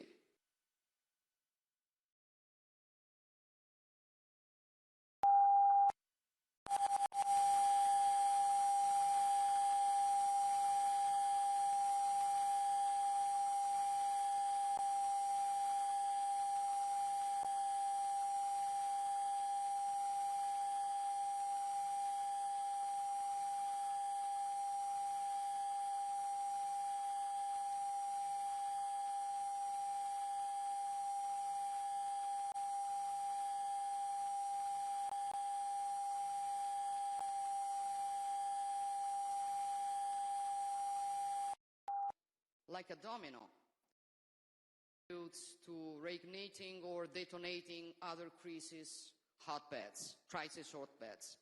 We have witnessed this in the Middle East, and not only there. That is why we will continue to stand by Ukraine and to strive for this war to immediately come to an end, because our security and freedom depend on restoring the force of law over the law of the strongest. And speaking of Europe and freedom, I believe it is nothing more European than a people willing to risk everything to defend its own freedom and independence. Every day, the heroism and tenacity of the Ukrainian people reminds us what Europe is and what the deepest aspect of our common identity is: freedom.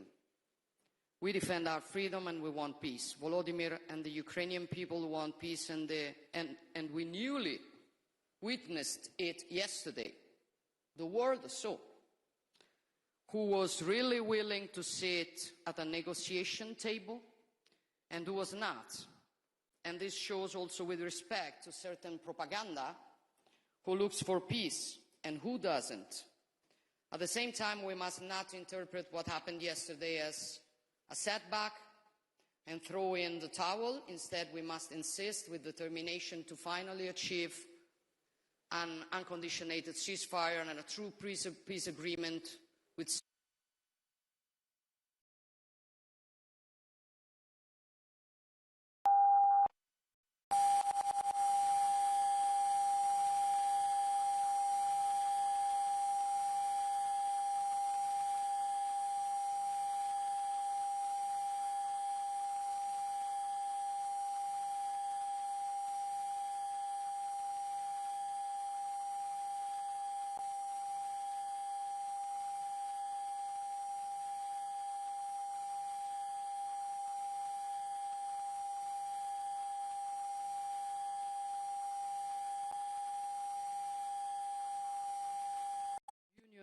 most European states, if not for protecting what we are and what we want to continue to be in the coming decades and centuries in such a fast-changing world. Because if Europe sometimes proves unable to face the great challenges, it is no one else's fault. It is our responsibility.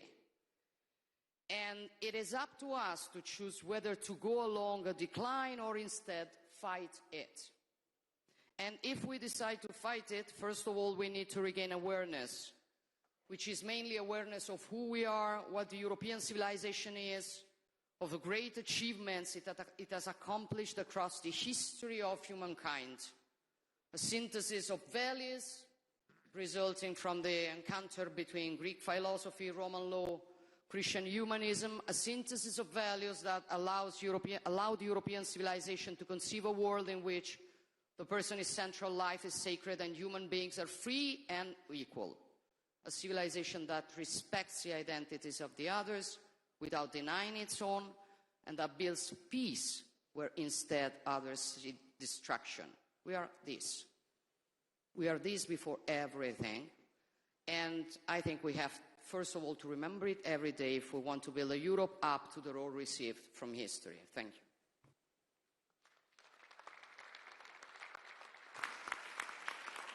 Thank you, and with true gratitude for his historical visit yesterday as the first Prime Minister of United Kingdom to ever land in Albania for a bilateral meeting, and with the worldwide known Balkan spirit of forgiveness for having brought such an intense rain, I'm honored to give the floor to the Prime Minister of United Kingdom, Keir Starmer.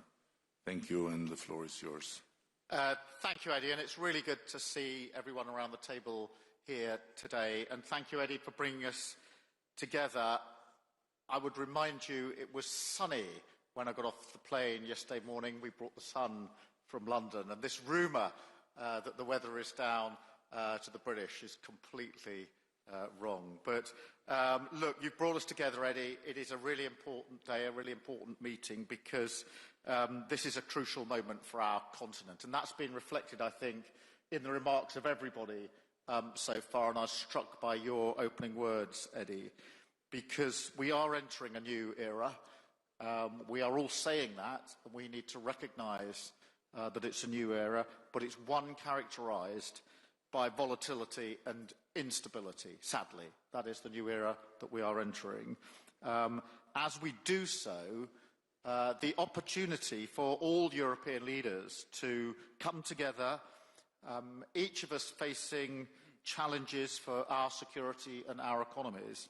I think as we do that, the value of the EPC could not be clearer. So it is very important that we're here today. That's why I was so pleased to host the summit last year at Blenheim Palace, very shortly after my government was elected, within the first 2 weeks. I was very pleased because it was very important for me to signal our intent from the very beginning to work more closely with our European partners and strengthen the UK's relationship with the EU, not based on rehashing arguments about the past, but looking forward to the future. And since then, as you'll have seen, we've dramatically stepped up our engagement with European allies, recognising that partnership is vital to our delivery of security and renewal, and particularly to working people in the UK who want that security and that renewal and deserve it. And we will be strengthening our alliances across Europe, which is why I was really pleased, Eddie, to be the first British Prime Minister to come for a bilateral visit here to Albania and work with you as our partners. And that's why I'm very pleased to be hosting Ursula and Antonio in London on Monday for the first UK-EU summit, a very important moment in this new era. and a moment that is about recognising that many of the challenges we face, whether that's migration, growth, security, they are shared challenges, and only shared solutions will solve them. And obviously, our most urgent challenge here today is securing a just and lasting peace for Ukraine. A just and lasting peace. Those words, just and lasting, being so important. And that is why it's vital that we all step up to do more for our own defence. And last week I announced a major package of sanctions on the Russian shadow fleet, ramping up the pressure on Putin and protecting our critical infrastructure. And Emmanuel and I have worked very hard with many of you in recent months to bring together political and military leaders under our coalition of the willing, and I thank everybody who's been part of that. And of course, together with Friedrich and Donald, we joined Vladimir in Kyiv last weekend, not just an important symbol of solidarity and support 80 years after the end of the Second World War, and a reminder that the values that were fought for 80 years ago are precisely the same values that we are fighting for tomorrow, at the moment, in relation to Ukraine, but also an important moment to bring together, and supported by President Trump, the argument about an unconditional ceasefire, that Putin must come to the table for that unconditional ceasefire, and to issue, as we did last weekend, that ultimatum. Now, having issued that ultimatum, we must be prepared to follow through, because if Russia won't come to the negotiating table, Putin must pay the price. And I think yesterday, as already been mentioned, was further evidence that Putin is not serious about peace.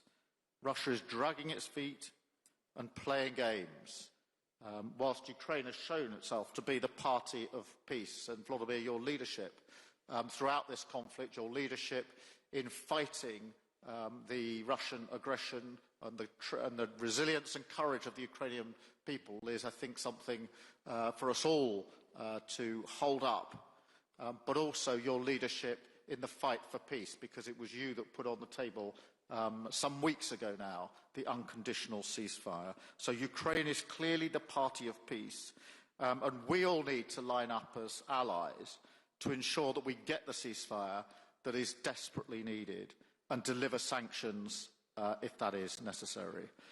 And the United Kingdom is fully committed to playing our full part, which is why we've boosted our defence spending to 2.5% of GDP in 2027, with the clear ambition to reach 3% in the next Parliament. And I know others here are stepping up, obviously, as well, so that together we deliver a generational shift in European defence and tackle the challenges that undermine our stability and security.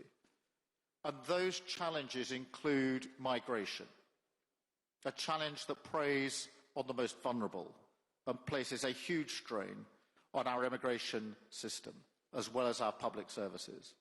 And that's why I put illegal migration on the agenda at Blenheim, why I chaired a discussion on the topic in Budapest. I'm really pleased, Eddie, that you include it again on the agenda for today. Because the truth is, this is a challenge that crosses our borders, a challenge we have to confront together. All of our citizens want an immigration system that is fair and that works for the national interest. And now is the time to work together to secure our shared borders. And this approach is already paying off. Yesterday, I visited Durrës port and saw firsthand how the UK is working with Albanian law enforcement to disrupt cross-border crime. And in March, I hosted the first major international summit to tackle organised immigration crime, highlighting work with European partners that is already driving results. But now is the time to do more across the board on immigration, national security, and we all know it's absolutely critical to our economic security as well. So in a new era for trade and the economy, We will increase our resilience, strengthen our alliances, and reduce barriers to trade with our allies around the world and across Europe. In this time of great uncertainty and volatility, the UK will not respond by turning inwards, but by taking its place on the world stage, strengthening our alliances, supporting freedom and peace in Europe. And I thank you, Adi, again for convening us today in pursuit of those common themes and issues.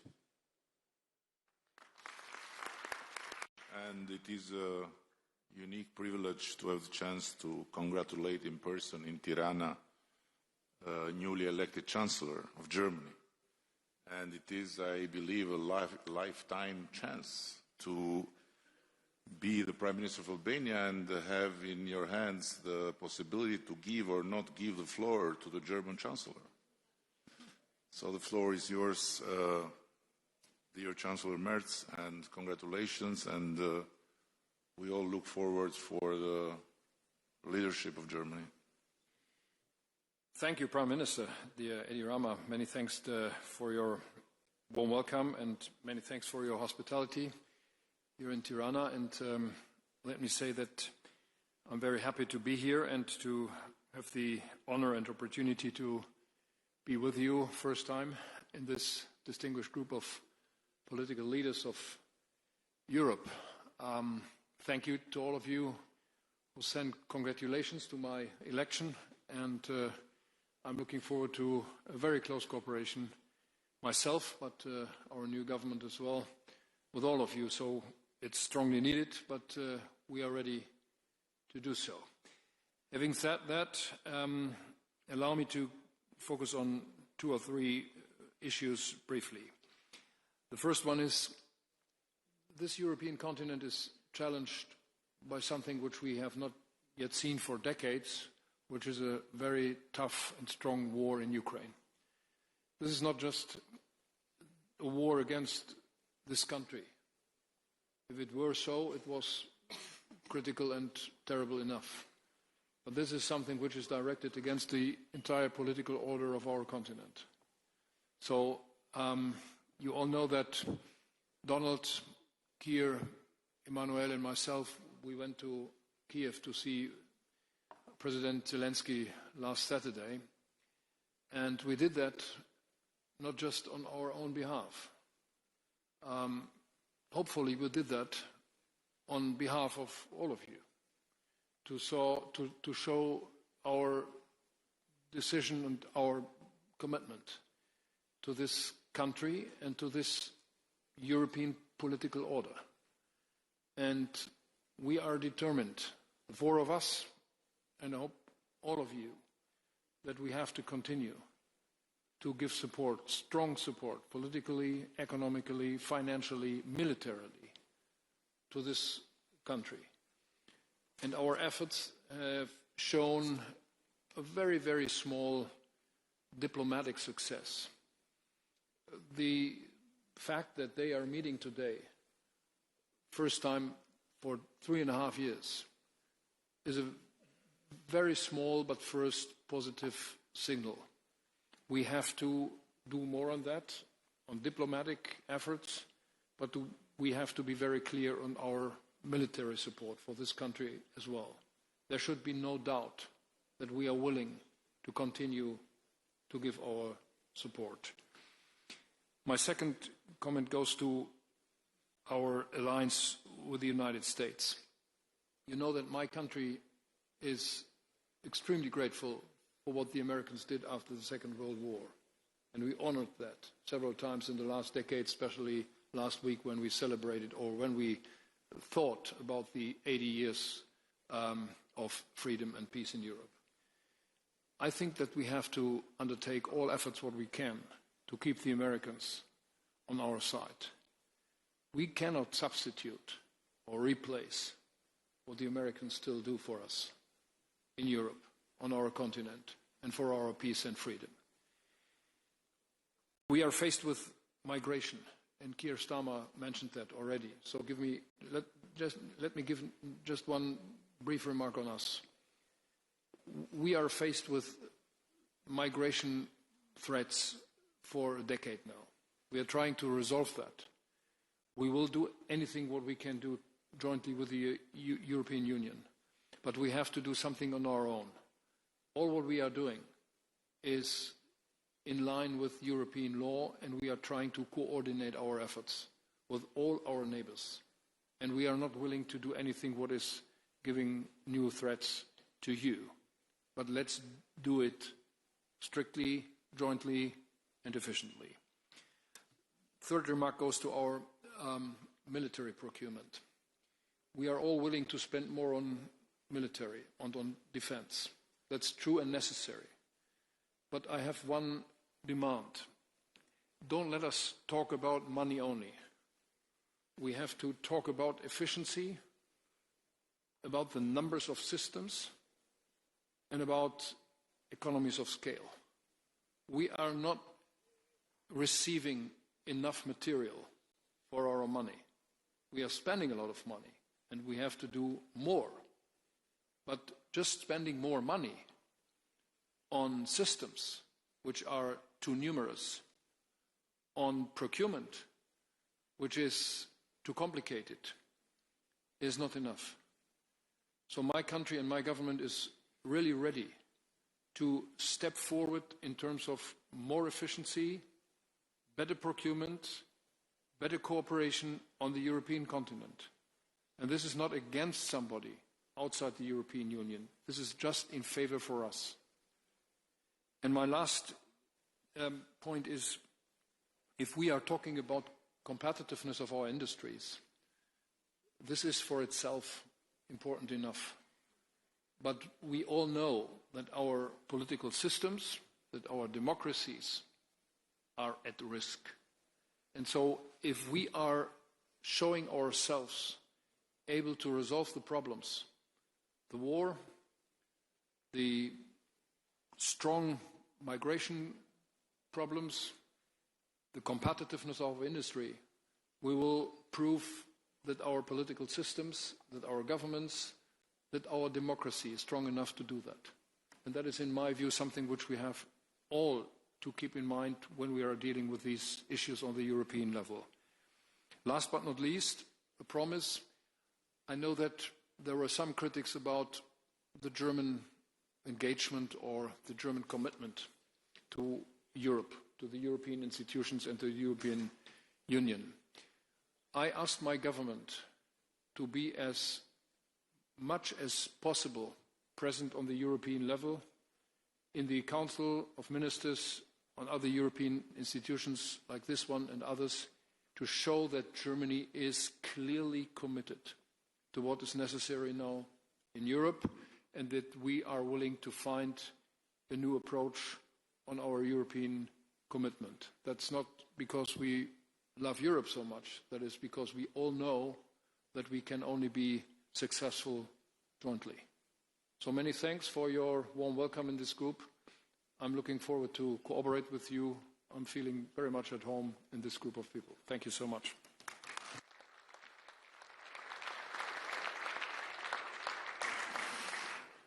And now I believe that you would agree with me that nobody better than our Commission President, Ursula von der Leyen, can be trusted with the final word of this opening session. And in this scenery, you can have the role of the director of the kindergarten now. Thank you very much, my dear friend Eddie. Thank you very much for convening us here.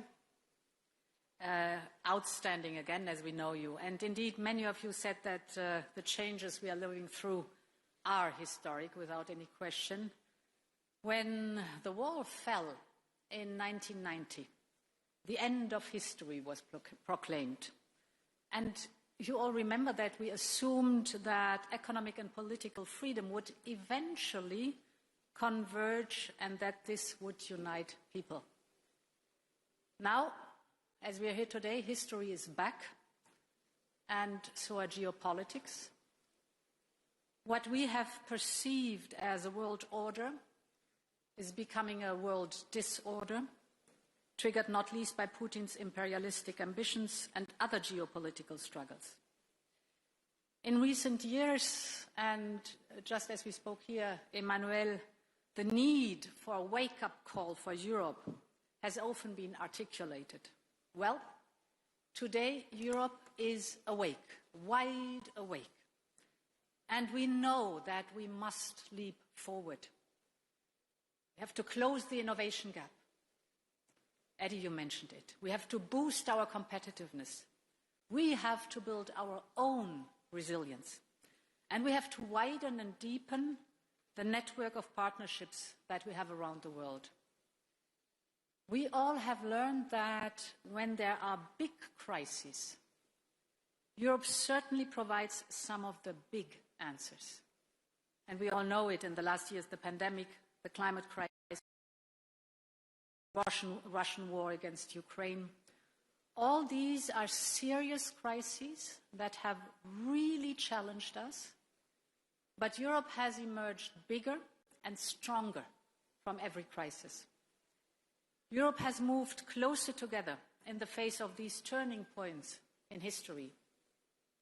And Europe has stood united in its unwavering support to Ukraine. Because we should not forget, this is also why the European political community has been founded and created, to rally around Ukraine in the face of Russia's aggression and to preserve peace on the continent, while Russia has left Europe. The mere fact that we are sitting here today, together, with you, Volodymyr, is proof of our ironclad unity. For 3 long years now, we have demonstrated our unity, our resolve, and even greater cooperation to defend the sovereignty of Ukraine, to find a path towards a peace settlement, and strong security guarantees for Ukraine.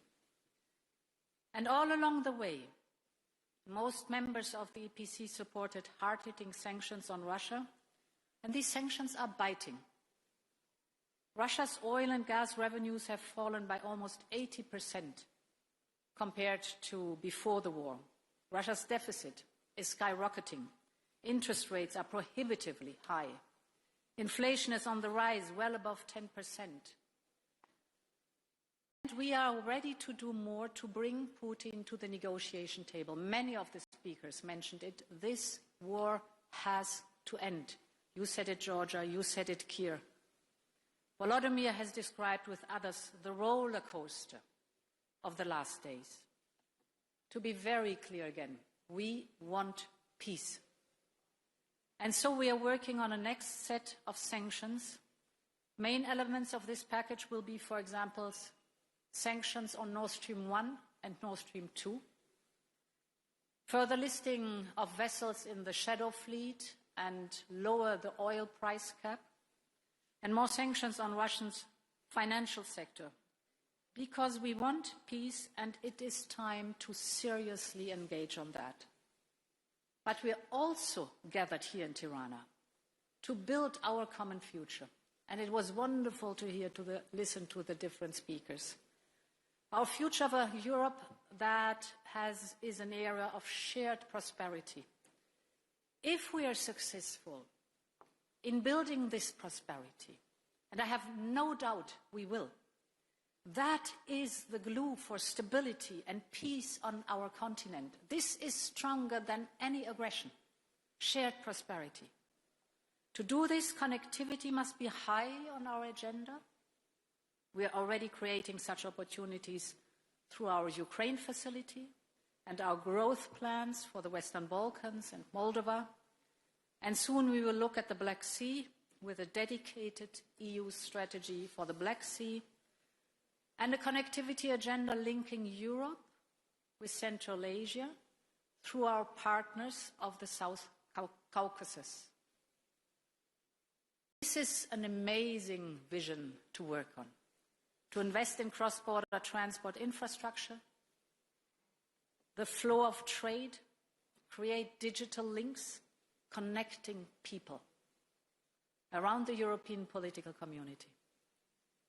Our web of partnerships have been developing at light speed during the last 3 years. And this is what is making the EPC more than an idea or a forum. It is the expression of our ability to address and to master together the challenges that occur as Europeans. And it is with confidence and with hope and with determination that I can say at the very end, long live Europe. Thank you so much.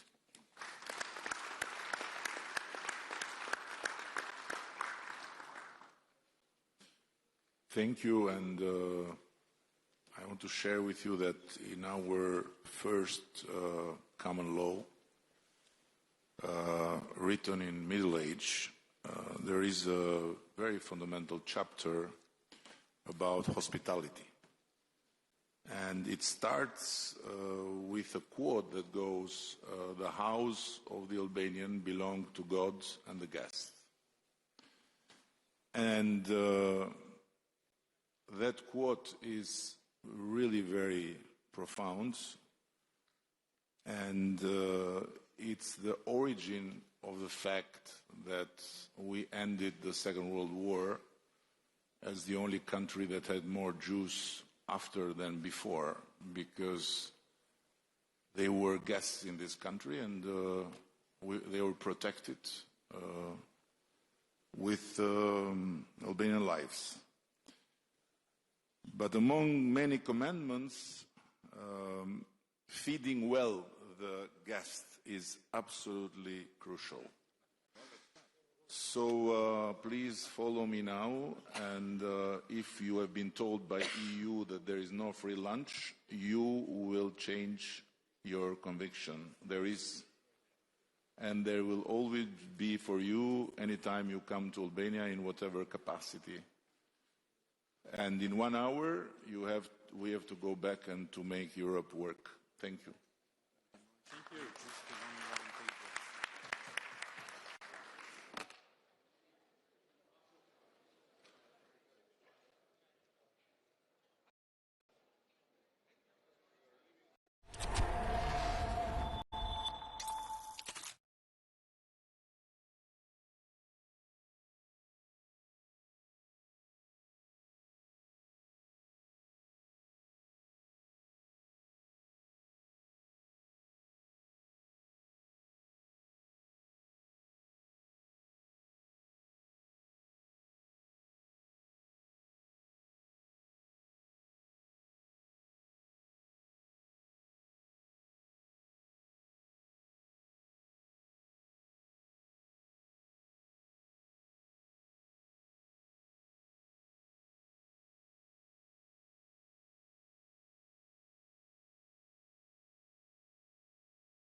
It is extremely important that we have the first ever European Political Community Summit here in the Western Balkans, where we will be as unequivocal as ever that we consider enlargement to be a win-win, both for the countries that are seeking to join, but also for the countries that are already in the European Union, because the European Union is not just a political community or an economic community, but can be truly a global strategic player.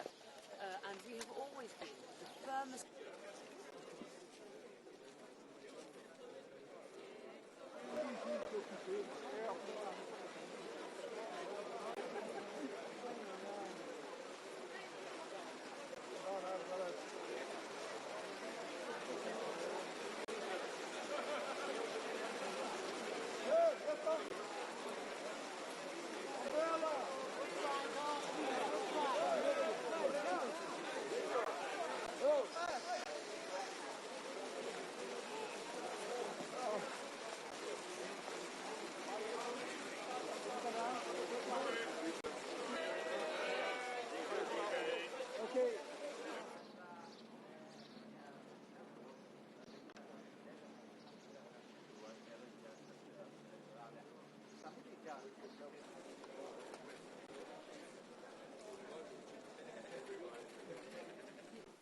Highly distinguished guests and very dear friends, trust me, I struggled to find the right words to express my delight in hosting this European Political Community Summit.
Okay, this is just statements, no questions.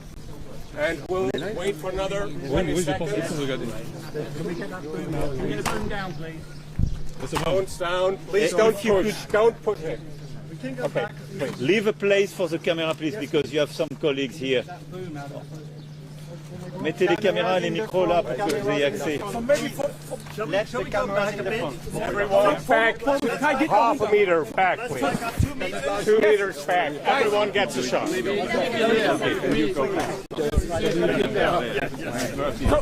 No pushing, please, no pushing. Voilà. Yeah, thank you so much. So we just had a meeting with President Zelensky and then a phone call with President Trump to discuss the developments in the negotiations today.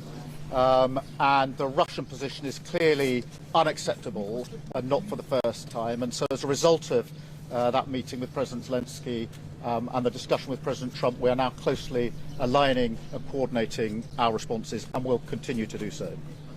Alors, un mot pour la presse française pour dire, comme vient de le rappeler Monsieur le Premier ministre, que tous ensemble, comme il y a quelques jours à Kiev, nous avons, avec le président Zelensky, fait retour des rendez-vous qui s'étaient tenus à Istanbul, où la délégation russe a décidé d'exclure la délégation américaine. Nous avons ensemble, à l'instant, eu une discussion avec le président Trump pour d'abord tous considérer qu'il était inacceptable pour une deuxième fois que la Russie, le président Poutine, ne réponde pas aux demandes qui ont été faites par les Américains, soutenus par l'Ukraine et les Européens. Pas de cessez-le-feu et pas de rendez-vous à un niveau décisionnel et pas de réponse sur le cessez-le-feu. Et donc dans ce contexte, nous allons continuer de nous coordonner avec nos partenaires européens, la coalition des volontaires et les États-Unis. Il y aura dans les prochaines heures des nouveaux contacts et des retours et nous apporterons les réponses requises. Nous continuons de nous battre pour la paix et nous continuons d'être aux côtés du président Zelensky et de nous coordonner très étroitement avec les États-Unis d'Amérique.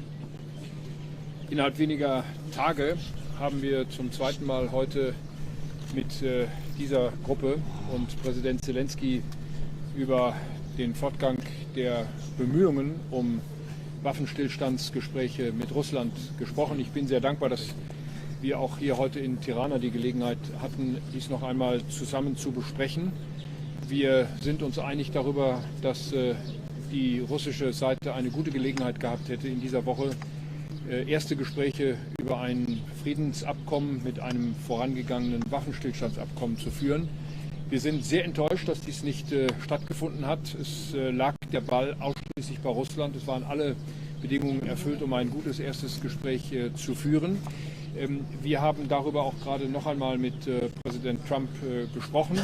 Wir informieren ihn laufend auch über den Fortgang der Gespräche auf unserer Seite. Wir haben mit Präsident Zelensky vereinbart, dass wir das fortsetzen und dass wir jetzt auch in den nächsten Tagen und Wochen immer wieder Angebote machen, um zu Gesprächen zu kommen. Es muss aber auch klar sein, wir stehen hier auf dieser Seite zusammen. Das ist die Europäische Union, das ist die Koalition der Willigen und wir sind fest entschlossen, der Ukraine weiter zu helfen, damit dieser schreckliche Krieg zu einem Ende kommt. Die diplomatischen Bemühungen, die wir bisher unternommen haben, sind leider an der mangelnden Bereitschaft Russlands gescheitert, jetzt erste Schritte in die richtige Richtung zu tun. Aber wir werden nicht aufgeben, wir machen weiter und wir werden uns gut auf der europäischen Seite zusammen mit den Amerikanern koordinieren. Spotkaliśmy się ponownie po kilku dniach w tym samym formacie razem z prezydentem Zeleńskim. Rozmawialiśmy telefonicznie z prezydentem Trumpem, żeby podsumować próby negocjacji, jakie rozpoczęły się w Stambule. Informacja była jednoznaczna. Strona rosyjska nie wykazała dobrej woli. Strona rosyjska nie zamierzała negocjować w obecności strony amerykańskiej. Strona rosyjska stawiała znowu warunki absolutnie nie do przyjęcia, nie tylko przez Ukrainę, ale także przez nas wszystkich. Będziemy dalej pracowali razem. Zadanie główne, aby utrzymać pełną jedność zarówno partnerów europejskich i amerykańskich wokół sprawy ukraińskiej. To zadanie wciąż pozostaje aktualne. Nie ukrywamy, że stanowisko rosyjskie trudno nazwać w jakikolwiek sposób konstruktywnym. Czekają nas prawdopodobnie ciągle bardzo trudne dni. Thank you. Thank you. Thank you. Sanctions will now come, President Macron.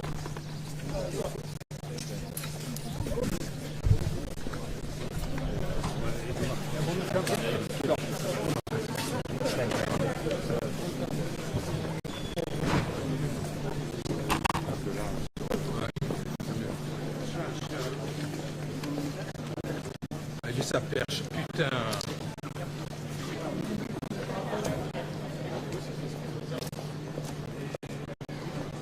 Stéphane? Ah, il faut y aller? Attends, je peux pas, j'ai laissé tout ça. Ah oui, d'accord.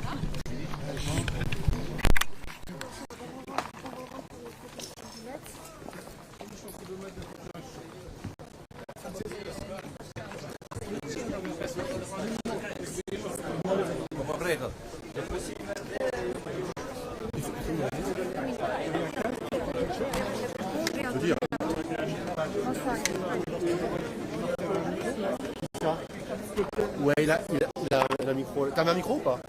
Si, on l'a enlevé tout à l'heure. Il est là. Vous t'auriez perché? Oui. bien? Oui, oui. Ouais, je pense. J'ai pas mis mon casque, mais je pense que oui. Un peu loin, mais ça va. Est-ce que tu veux je peux reprendre ton... Tu veux un play-out contre des cacahuètes. J'aime un gâteau et banane chocolat. Ouais, si tu veux, mais là, qu'est-ce qu'ils vont faire là? Parce que si on fait le play-out, c'est que... Ah d'accord, ok. Tu veux, je peux commencer si ça... Ah oui, parce que... Alors attends, parce que... Attends, il va voir. Parce que si je me déconnecte, là, comme si je suis là...